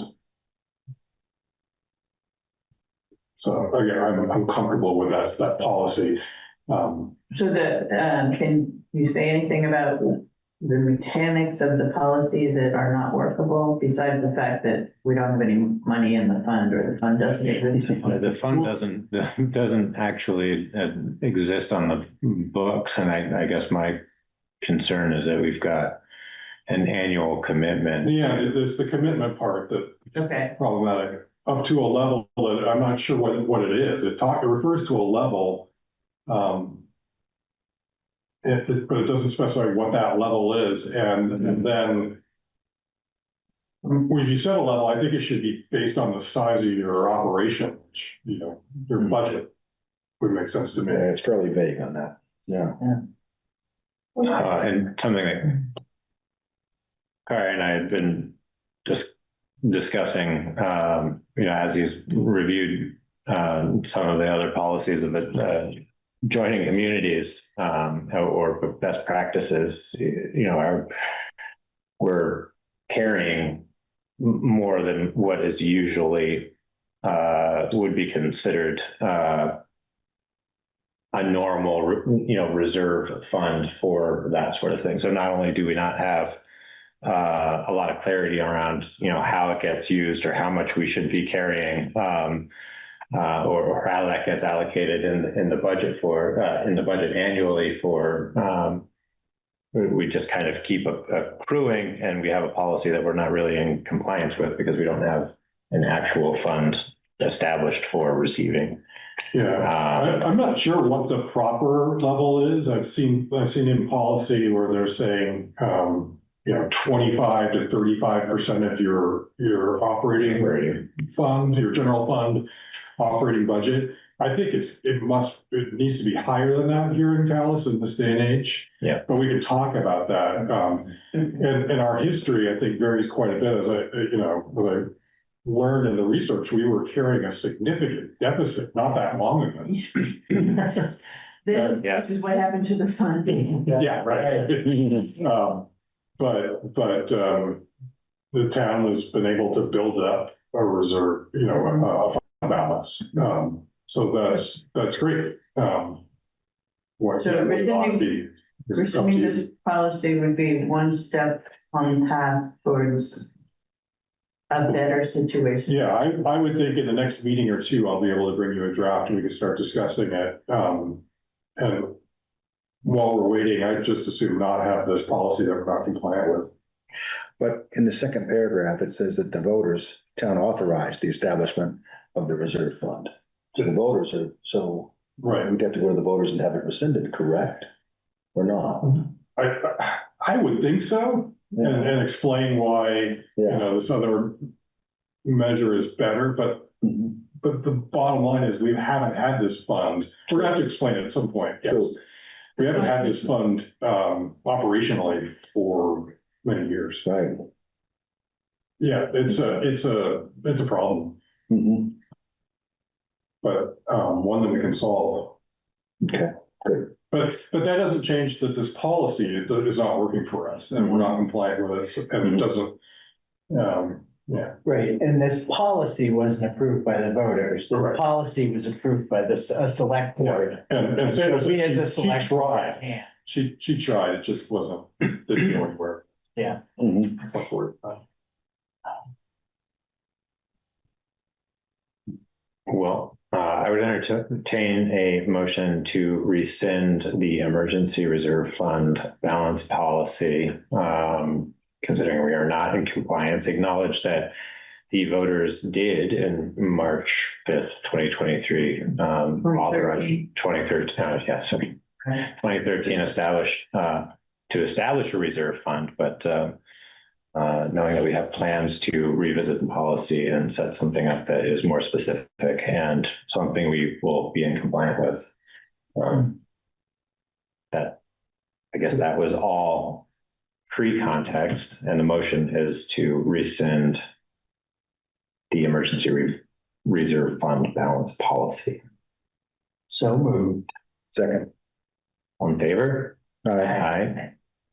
Any opposed? Sound like it? All right, thank you. So the other policy that we have circulated that I put in the folder was the appointments policy. And that was put into the folder and emailed yesterday. Again, the kind of context there is that it's loosely based on a policy similar to what Berry City was using. And the one that I circulated before was not edited, but I was able to find the one that was substantially edited that was buried in a different folder. Were folks able to review that edited policy? I think it still might be a little premature to adopt it. It's really kind of turning into a bit of a Pandora's box thing for me, because it's really hard to comprehensively define all of the procedures. Trying to do everything all at once. All at once and all in one document. You know, I was hoping that, you know, we could try to keep it pretty concise and right size to how we'd like to operate as a select board and make appointments. Are there any I think there's, questions? yeah, I think you have some really good ideas here. I like the staggered expirations. I do think it needs some more editing. Mm-hmm. So I would be willing to be one of the people working on the next version. Sure. That would help move it forward. Like, yeah, I have some specific questions. I don't know how much you want to get into the details. I think it'd be worth getting into some of that because it's hard to kind of coordinate that feedback remotely, but because it's inappropriate. So if we have some time, I'd like to dig into that a little bit for 10 minutes or so, if we could. Well, if we, I like that we want to be clear who the policy applies to, but I don't think it does apply to all elected offices, right? Because it wouldn't apply to the town clerk, right? Only that the select board has the authority to appoint an elected officer if there is a resignation of that elected officer, or the select board can choose to have a special election. Or, okay. So it's not all the time though. Vacancies. Okay. So that's kind of what I've struggled with this policy. I mean, even with its purpose, the original one, and then frankly, the purpose for the original Berry language was like pretty hard for me to digest because they were trying to establish the purpose of a policy and procedure for managing the actual forming or merging or dissolution of the committees themselves, which I think has a lot of value if we can figure out a way to get it in there in a way that isn't so cumbersome, but also then the associated appointments. And then, you know, one of the things that we've spent some time talking about, and with the staggering of the appointment schedules, is treating the municipal bodies appointments a little bit differently than the individual appointees or delegates, which could be taken up earlier and as a slate, but then giving some time to afford a select board or the select board time to conduct interviews for the other committees. And that is pretty similar to how it was structured for Berry City. It leans pretty heavily on defining the process for for appointments for those committees and less so for like the individual appointments. We could universally apply those same procedural requirements and steps for all appointments, and then just have them happen on different timelines. But Kari did provide the feedback, that Barbara's already doing a lot of this. We already have a list. Thanks, James and Nick. Thank you, guys. Have a good night. We already have an appointment list that has, the terms on it, et cetera, et cetera. What would be new would be the formation of an actual form, like an application form. I left that language in here, but I tried to strip back the shalls to may, because I think there's good reason to not make everybody fill out, a form. And, I don't think this is going to be like some form that's a broad application that people have to spend a lot of time on, but it's just a way to organize, who's applying for what position, and what their previous experience is. We've had decent participation with folks putting together personal comments, but we get kind of a range of inputs to consider, and I just think if we're going to get more structured about going through interview processes or dedicating time to them, then it would be helpful to try to standardize the information that's coming in from the folks who are seeking appointment. I had Go ahead. a little bit of a question, just logistically, the way it lays out all the municipal bodies, appointees, et cetera, those change year to year, right? The Ordinance Advisory Committee is new this year. Do we still need to have dam monitors now that we have a new dam, or what?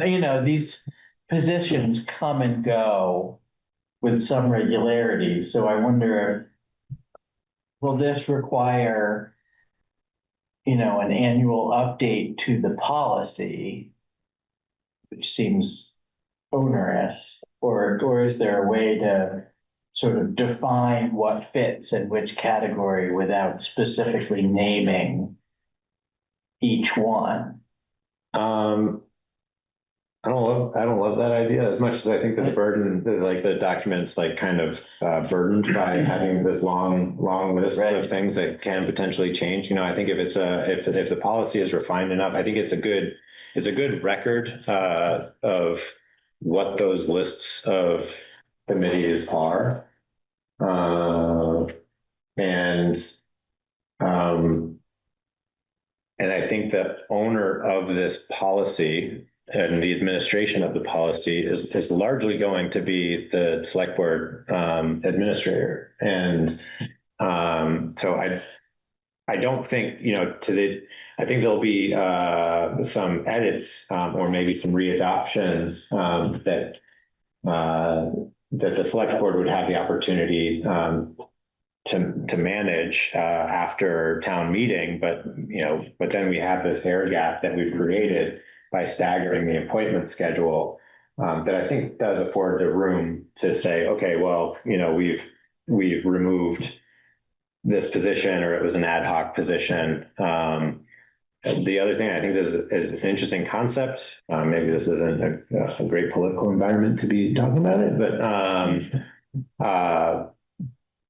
but one of the things I really liked about the Berry policy is that it charges the select board with regularly reviewing the committees and looking for overlapping responsibilities and finding opportunities to work towards merging committees that have either redundant or shared functions to minimize the impact on administering those, that costs that might be associated with administering those committees. But I think another good point is, like, in a small community, you really want to make sure that people who have the expertise to serve in a particular capacity are applying themselves in the most efficient capacity. And so, like, if we have one person that we'd love to put on these three committees, and the committees kind of overlap with each other and function, it seems like it would be prudent to try to consolidate, or at least consider consolidation. And I added a bit in there that, relative to seats going vacant for a particular time, and whether or not we want to revisit the number of seats on a particular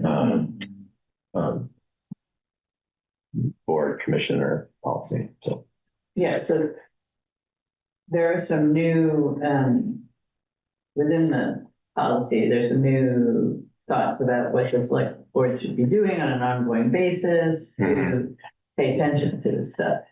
But Jamie's point is a good one, and I'm not sure we need to list them all, because what are we not listing here? Is there anything that we appoint to that's not listed? No. So all we have to do is say all the municipal bodies and the individual committees and delegates to regional bodies are covered. We could keep a separate list, and maybe that's a good idea, but it might be preferable not to have to re-amend the policy every time we wanted to restructure something.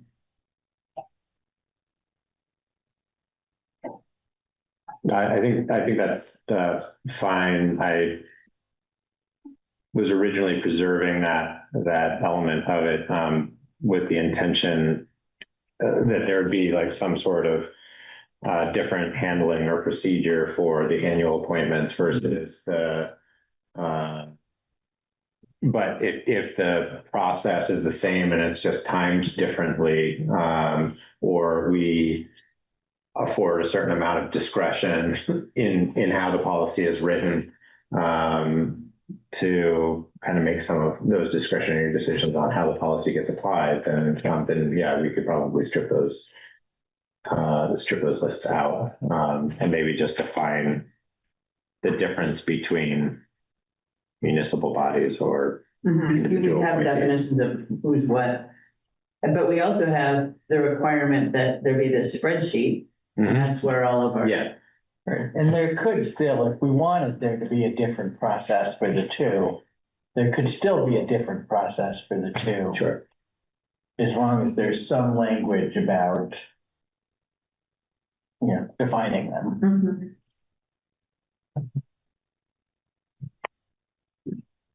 Yeah, that's fine. That's fine with me. As long as folks are feeling comfortable with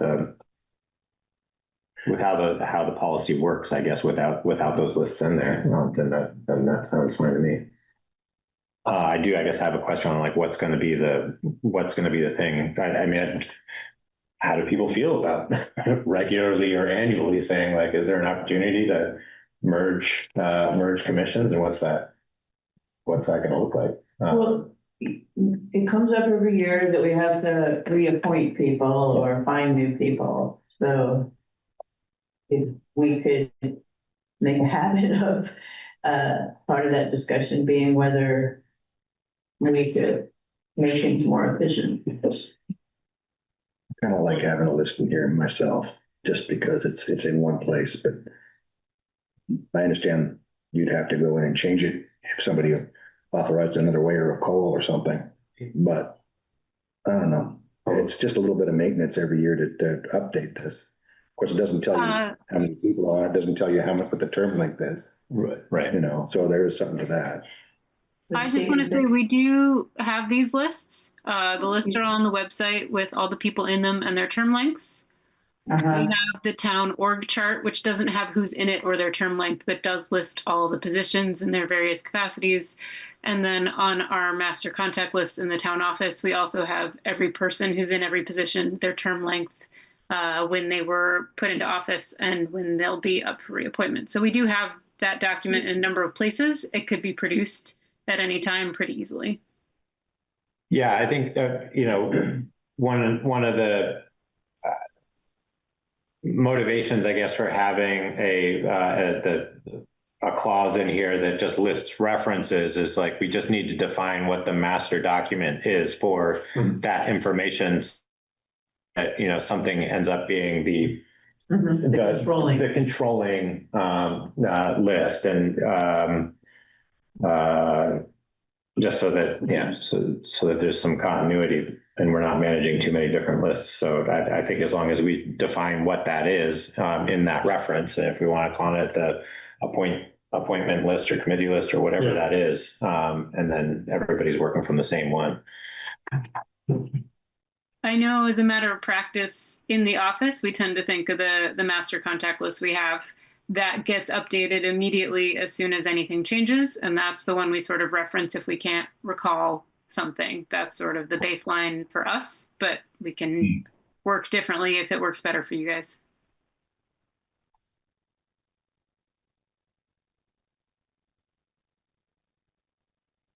Are there other segments or questions about the procedures? I have a couple of questions about the vacancies and open seat.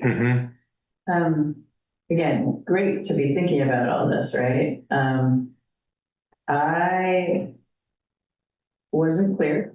Vacancies and open seats. Number two, if an appointee doesn't attend more than 3 consecutive regular meetings or does not reply to an inquiry, that means if someone doesn't, we want to make sure there's a possibility of travel and excused absences and that kind of thing. Right? So you want to put that in there somewhere, I think.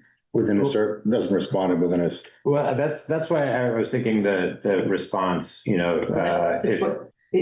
you want to say and then instead of or. Right. Okay. Yeah. Good idea. Yeah, that was the intention. Okay. That was the Okay.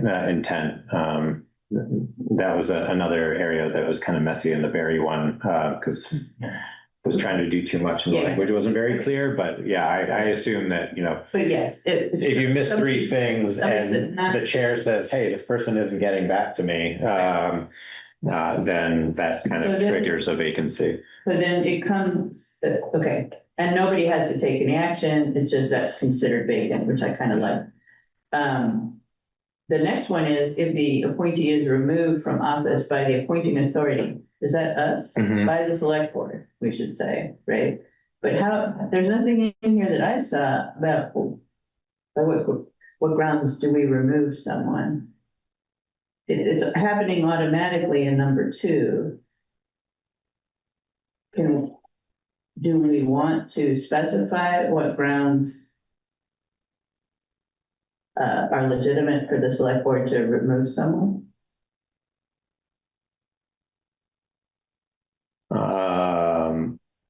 Probably. Yeah, like but yeah, so that would probably be relative to a code of conduct, I would imagine. yeah. Do we have one of them? And so I think we have to have a conversation on about, or I guess maybe if there are certain requirements that we're making for particular boards. So if we're requiring that they go through an orientation process and try to complete certain trainings within their first year of service, that they don't do that, then I would imagine, like at the request of the chair or in the select board's discretion, if somebody is not fulfilling their obligation, that would trigger a consideration for removal. But So you're thinking of a process in which the chair of whatever commission it is comes to the select board? Just asking. Yeah, the other thing that I think is a big question for this is that this policy imagines making certain requirements or skills like a consideration for certain boards, but doesn't define what those boards are. Do we need to define what those boards are, and do we need to define what those requirements are going to be, or what those special considerations are going to be, or can that live outside of this policy? And have we, at least afforded ourselves enough discretion there by saying that those things that we can make decisions, appointment decisions, different for different bodies. Is that satisfactory in it? I'm leaning towards yes. So that we don't have to keep adding pages to this, and maintaining a bunch of different prerequisites. Start slow. But just start slow, and it's going to be a living document that we modify if we need to. Yeah.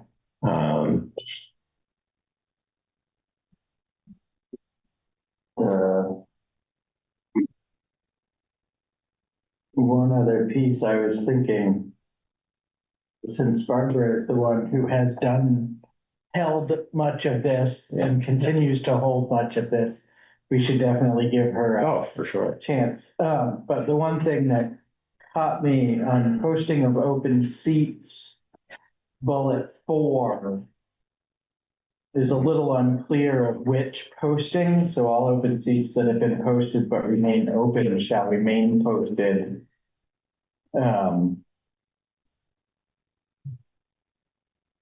We post, all of the posting is not super clear about what has to be on the website and what has to be on all municipal bulletin boards. Mm-hmm. Yeah, so there's the listing of the open seat, and then there's the posting and active seeking of that. And so part of what there's a little incongruity here, I think, left in here is because the original policy said that the select board would take up appointments monthly.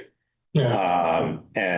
I didn't want to put, and then after, so that was it's the part of section 1. And then immediately after that, the exception is that if you have this kind of recurring open seat that the vacancy that you're not filling, that somebody is going out and seeking that. And so they afford the opportunity to make rolling appointments outside of their defined timeline. And I just thought that was way more cumbersome than it needed to be. And I think that the board could or should be afforded the opportunity, I think, to push back and say, this has been open. We don't want Barbara posting for vacancies every month and getting the community exhausted from these calls for volunteerism that at some point, I guess the question is if we can't find somebody who wants to volunteer for the position,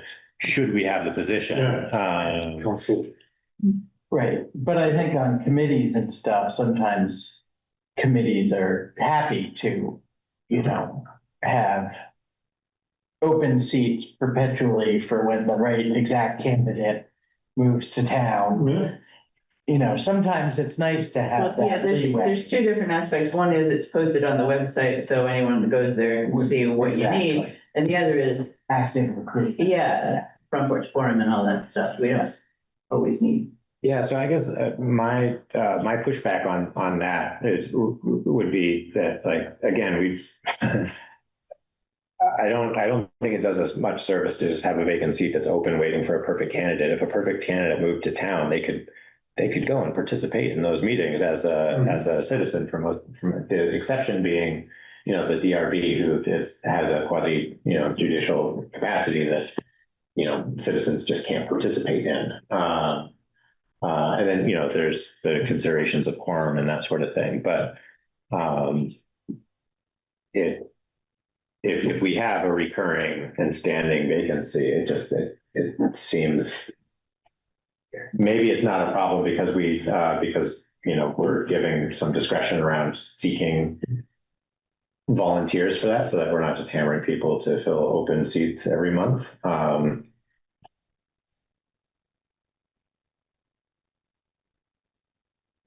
Yeah.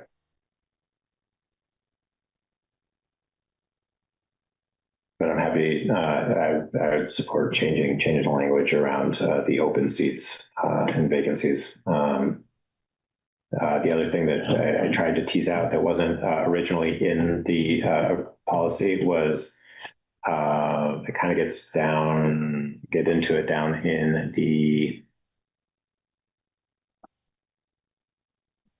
appointment, council interviews and appointment decisions. So L of the last section, page. I tried to provide an avenue for the select board to not make an appointment. So a decision not to fill a vacancy if you have a applicant for an open seat. That isn't exactly an action, but it is a decision. So I tried to tease out some language for that. But that could also kind of go back to that open seat situation where you.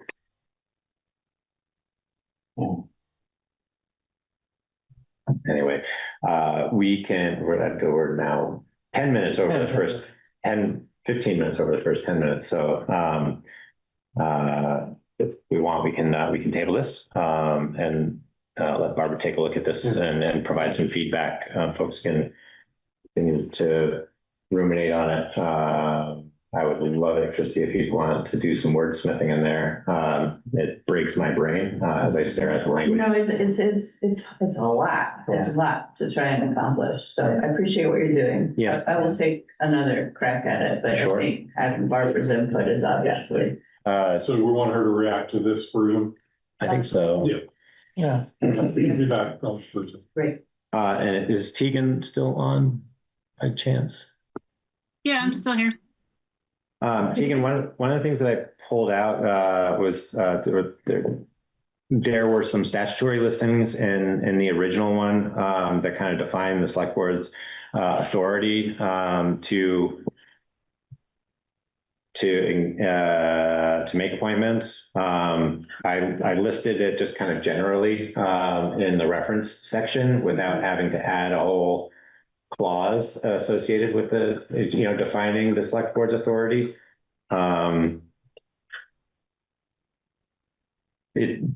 If you have an opinion on whether or not we add that clause in there to establish the select board's authority, be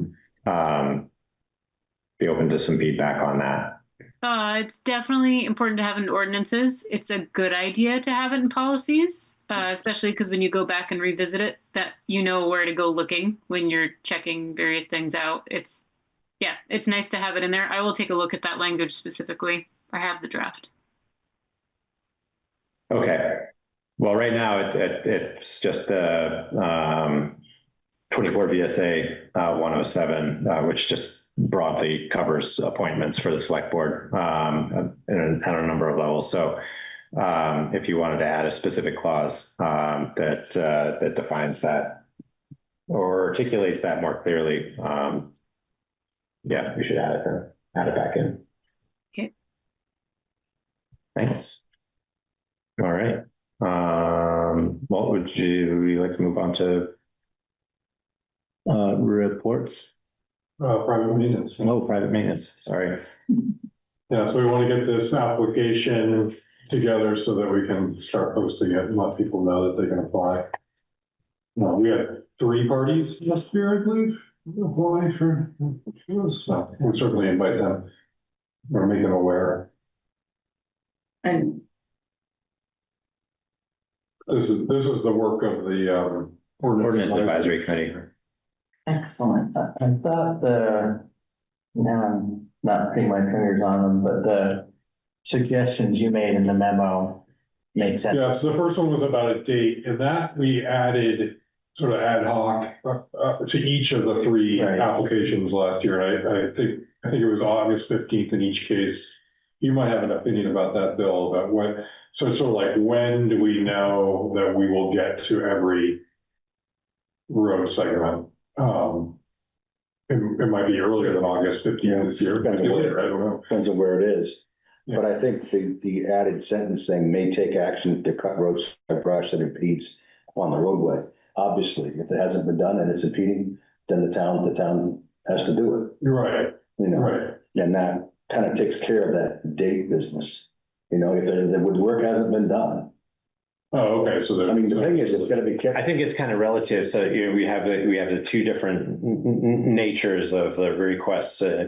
Historically, one is relative to the spreading of invasive species, and the other is just general, we prefer to do it ourselves requests. And so, I think it'd be nice to not define, what that certain date is. To a certain extent, it doesn't. The property owner is likely to be able to get to it, sooner than us. I think as long as we set the expectation that they're going to be responsible for maintaining it to an acceptable standard by a certain date, either all summer long or for in the invasive species, they're gonna make sure that the road is passable while we're either mowing or not mowing, and then that sets an end date, and then we come through. But if they're not in compliance with the agreement that we sign, then we have the right at our discretion to go through and do it. Are you saying the same thing? I'm not sure. Is there a point here that if there's a specific invasive species that we're concerned about, there's a season for it, so there's a date by which, is that what you were just saying? So we can't, so that would imply that the town can't just go in and cut the stuff if it's in that time period when the landowner wants to be the one doing it. Yeah, Am I wrong? the times that it has come up previously, they don't want the mixing of the mower Right. and spreading it, but they have in those instances also agreed to perform the cutting in a timely manner. So the cutting, there's still a commitment to doing the cutting and the pulling. Remove it however. And they're removing however they see fit. So as long as they're representing that they're going to do it within that time frame. But if they don't do it, then we have the right to perform roadside mowing. Sure. If it's impeding. As you can imagine, I've got some comments about this and questions whenever it's appropriate. Okay, thanks, Craig. I just want to make sure we kind of tease out any more comments from the select board, and then we'll. So are we good on that one? Basically, there are no dates. It's just you agree to maintain it. You agree to maintain it all the time. Mm-hmm. Okay. And we can add that. If it's going to be for the full summer, we'll just add that in there. And I think your point about the height restriction or the height number, that really should go probably in the right of way. Issue as far as how far up the town. I don't know. I'm just pointing that out here. In the right of way in the ordinance? Right of way ordinance, yeah. I don't know.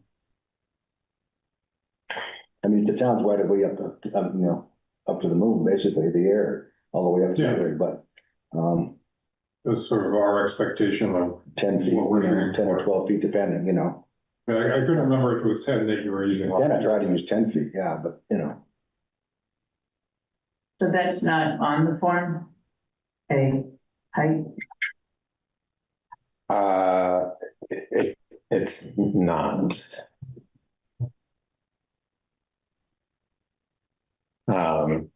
Part of that feedback is kind of a thought process that I had, we're trying to kind of, I guess, balance getting this in place so that it's usable for this year, but also under the understanding that we're going to need to revisit the road standards at some point as well. And because that is going to be the baseline for what the practice is going to be. And so standard, right? 10.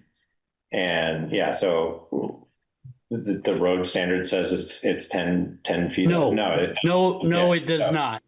No. Yeah, I understand, Craig. Just let me finish, please. I'm sorry, but you're just making this up as you go, and much of it is not in the standards. But that's what I'm, Craig, if you let me finish, that's what I'm saying. The problem is with this historically is we don't define these things. So we have these ambiguous expectations. So we need to be working towards setting what the expectations are on both sides of the arrangement. And I've got a note to that. So thank you. So right now it's too unwieldy of a beast to, get into a dialogue around making any modifications or changes to the road standard. But we do want to kind of work towards some continuous improvement on this particular application for private maintenance agreements, and trying to standardize the information that's going to be included in there so that we can better manage those issues as they come up. And so one of the conversations that I've been having with a couple of other people is like, it would be helpful if we established what the cross section of a maintained road looks like relative to the travel path and ditches, and there's verges and et cetera, and putting quantitative information about what those expectations are. So that the traveled path, for example, this is all just an example. I'm not saying it should or shouldn't be anything. But like the traveled lanes, cleared with a certain dimension, or so that there is a corridor that is cleared. So that if roadside maintenance is not being performed or self-performed to keep that corridor clear, then that's what triggers the town coming in and keeping that open. But right now we don't have anything that defines that. So I'm, I guess, proposing that we at least afford ourselves the opportunity to define that in this form, so that there's a clear expectation around what is going to get done and what's not going to get done. So with that, Craig, would you like to provide some feedback? Yes, thank you. Thank you. I appreciate it.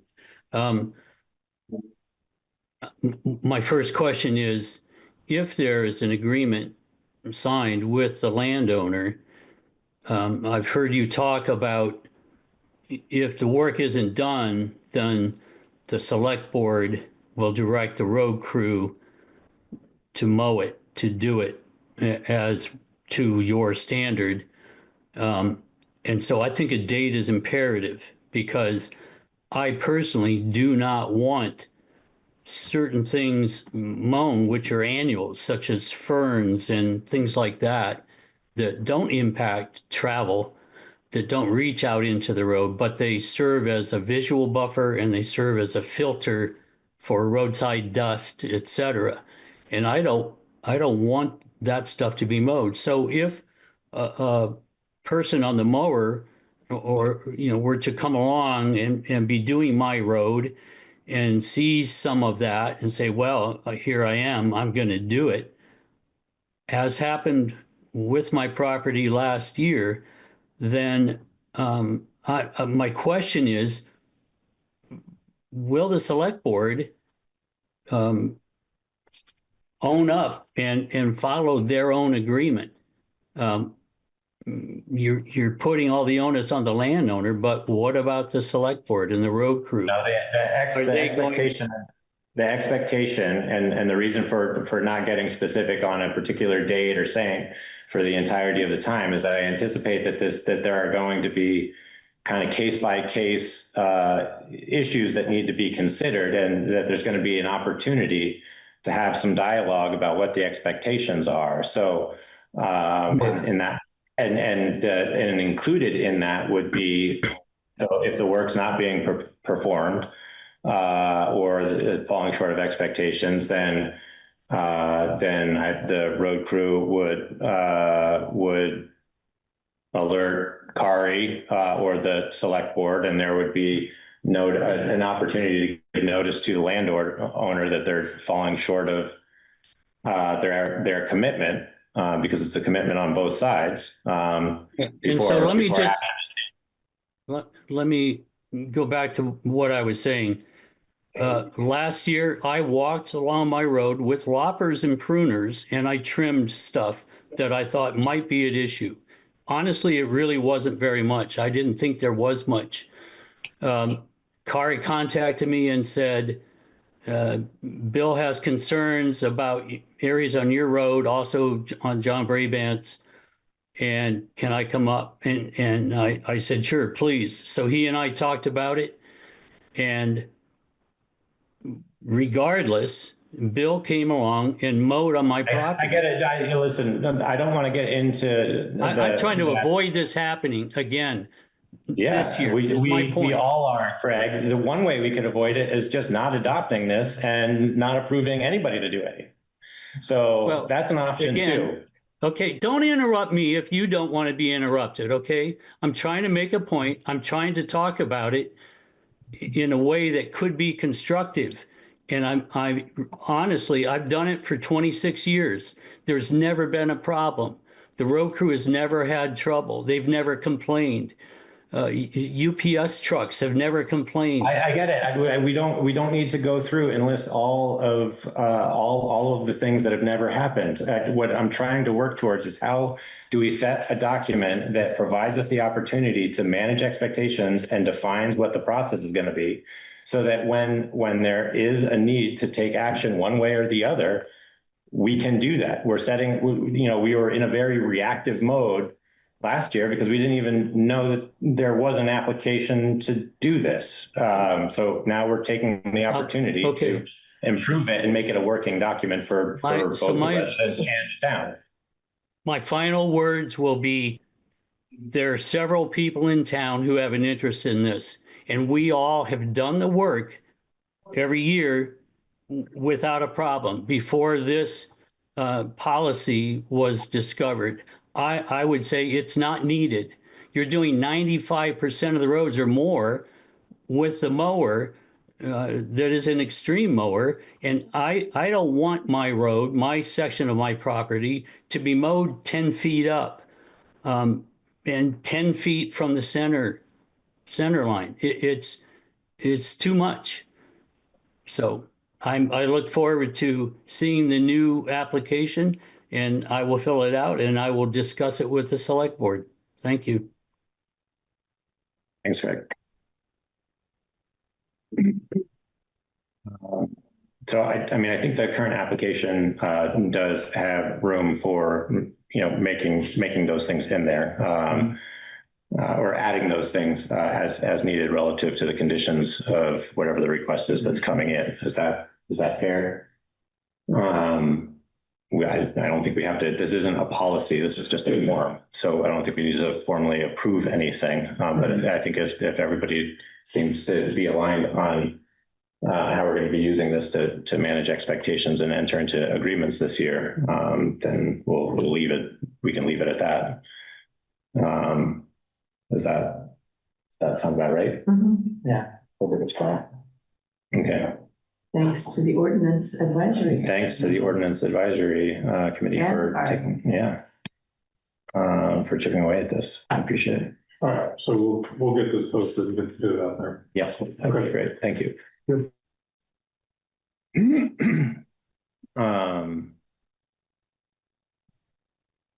Reports. Is there anything that come from the ordinance advisory committee at this point, or is this the big one? We're still giving new members a chance to review the 3 initial ordinances that we went through. We had a great productive meeting on the dog ordinance again last week. Next week's meeting, we're going to work on finalizing the 2 Curtis Pond and the dog ordinances, with a goal of getting the draft of those 3 before the select board at one of the June meetings. And then we're also going to start really digging into the road ones. And Winchester sent me a bunch of ideas and wants to participate as a community member in the road. And she had a lot of really good ideas about sort of clumping them and a couple that can be combined. So I think we're we do. It's going to be a lot of work digging into the road one. So we're excited to get the first 3 before you and Don. Clear the decks a little bit. And then really chip away at the road ones over the coming weeks. When's the next meeting? 19th, next right? Monday. That's the 19th. Yeah. the Yeah, next 19th. Monday.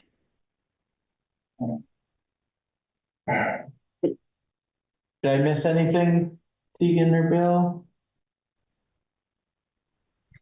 No, I don't think so. I would like to thank the select board for the new appointees. Emily going over things with her legal training has been a real boost to just making these documents really tight and really well thought through. I really appreciate her perspective on things.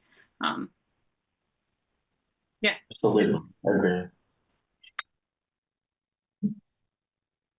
Do you want to do your update on Curtis Pond? Sure. So we had final dam safety site inspection this morning. All went well. He brought up one concern where the spillway falls. They put a big rock for the water to hit so it didn't erode and make like a deep trench. Yeah. Exactly. But the sort of downside of that is it's creating some splashback onto the historic face. And so they're gonna, I think Larry's gonna come back. He's sort of thinking about it and making a plan. But there's the idea is to put a couple of vertical stones like on top of the base stone against so that it splashes on the face of a stone instead of into the cracks of the historic dam. If the stone was at an angle, would that make a difference, the splash stone? I took a picture. Part of the problem is that like there's the remnants of a like stone kind of retaining wall. And so that portion of the spillway is coming down, hitting that and eroding some soil that's behind that wall that's like perpendicular to the face. And so yeah, he has like a big stone that's vertical that then pushes the water, that deflects the water like into the waterway. Like I think that they probably need to like probably hog out a little bit of area down there. Yeah. When I looked at it, I was like, probably get down there and do some work, but like to improve it. But obviously you'd be doing any kind of work like under the spillway. And does the water come down low enough that it's not running over the spillway, or is there? Well, the proposal would be we're supposed to exercise the valve spring and fall anyway. So the plan would be to open the low water outlet and just draw the pond down. Just it only has to be an inch or two to really significantly decrease the water coming over the spillway to allow them to perform the work. I'd like to add a comment to that, if I may. I just, as a member of another board of another dam downstream, it is really important that we get prior notice when that's going to happen. And it would be nice if it was in a dry time of the year when we're not having an increase in water, just more of a normal flow. Right. So it doesn't overpower the other dam. Yeah, absolutely. Okay, so there needs to be some type of, I don't know how that's going to work. We need to have some type of policy about that and how that's going to happen, because someone should be able to just go open a valve and not tell anybody about it. Yeah, I mean, I think typically this spring and fall annual valve opening is not going to be a significant amount of water. It's not like you open it for 24 hours. You just open it, let some water out, close it again. Make sure it's working. Just to make sure it's working and functional and not seized up. But I totally agree. If there's any significant outage, we'll let you know. I don't know yet. Larry and Michael are working on the details. I don't know when they're gonna try to do that. Yeah. I talked earlier about the updating the EAP. I got a little nervous. Michael initially thought that dam safety was gonna make us redo the engineering work around the sort of flood zone potential. But we spoke with him this morning and he said that can stay as it is. There's just some minor updates we have to make, so that will not be an expense. We did talk a little bit about how there's three different types of reports we'll have to make to dam safety on a regular basis. We'll have to do an annual inspection, which is fairly minor, and Michael will give us the inspection sheet and we can just do it. So, you know, I can do it for now. It could become a road crew duty at some point. And then every 5 years, we'll have to do a slightly more involved, which will involve an engineer doing a site inspection. Michael said at least for the first, 25 or 30 years, it was a very minor thing and would not be a big expense or a big deal. And then in every 10 years, there's a slightly larger look at it that we have to have done. But Michael's going to send me more information on those. But it sort of brought up in my mind, we don't have to think about it now, but when we're looking at budgets this fall and the future years, might be worth establishing a Curtis Pond reserve fund. Even if it, we put $500 a year in it or something, it would even things out and pay for some of these. I assume we would have one eventually. Yeah. It's clear that there will be some maintenance things over time, inspection that are on an annual cycle. Right. And I don't know, when Michael says the 10-year one won't be a lot, like I have no idea. That is, there's a lot. what's not a lot? Is it, $1,000 or $10,000? Yeah. But otherwise, everything's good. They're finishing the cleanup and seeding of the Blue Barn lawn tomorrow. They built new steps today for the Blue Barn dock that they destroyed the steps from. And they should be off site by end of day tomorrow, at least for this batch. Great. We hired Chase and Chase to do the first. Yeah. So we hope to have that in June. Significant savings. Yes. Yeah. A quarter, less than a quarter. Wow. Yeah. Yeah, I really had the impression that they didn't want the job at that price. Yeah, they did. I actually talked to Michael about that and he said, I didn't want to do it in an email, but I might, I'm glad you got another bid. We're high on these things. Okay, then. Yeah. Just to clarify, is everything that you just shared under the ordinance advisory committee update? Sorry, no. Okay. I had a feeling it's for you, but I didn't know if Curtis Pond Dam was. That was an ad. Yes, Thank you. Thank you. It used to be a standing. It's at the beginning of the meeting, Jamie, when it's. I saw that, but I didn't know if that's what, Yeah. or That's what this I is. just wanted to make sure. I Yeah. clarified. And I think that's it. We are hoping to have a fundraising celebratory party of some type in July, once the lawn is seeded and things settle. Okay. Thanks, Jamie. Yay. Congratulations. The town clerk update, is there anything else to add, Tegan? Just we're still working on getting everything has been moved to the cloud. Now we're working on all the kinks that have to be worked out of all of our in-office processes. Some of us are struggling a little more than others to acclimate to new processes in the office, but Michael with RB Tech has been fantastic. He's been patient. He's been available. He has helped us out with all our little things. And at this point, I can fix a lot of the little things myself without having to give him a call. So we're chugging away on that. Hopefully it'll start to feel a little smoother for everyone. Great, thanks, Tegan. Mhm. And Carly? Yeah, just a few things. It feels like there's a lot going on right now, but I will remind everybody that June 2nd, we'll have that hearing about the design for the Cantel culvert. That'll start at 5:30. Right, that starts earlier. Yeah. 9:30. And we'll invite the public, but we're hoping the select board members can come and do that. Let's see. Today was the pre-construction meeting for the East Calais stormwater project. So gravel construction was there. They're out of Wolcott, and they will be mobilizing next week. And so they think it's going to be a 6-week job. And the biggest impact will be closing Moscow Woods Road for a day.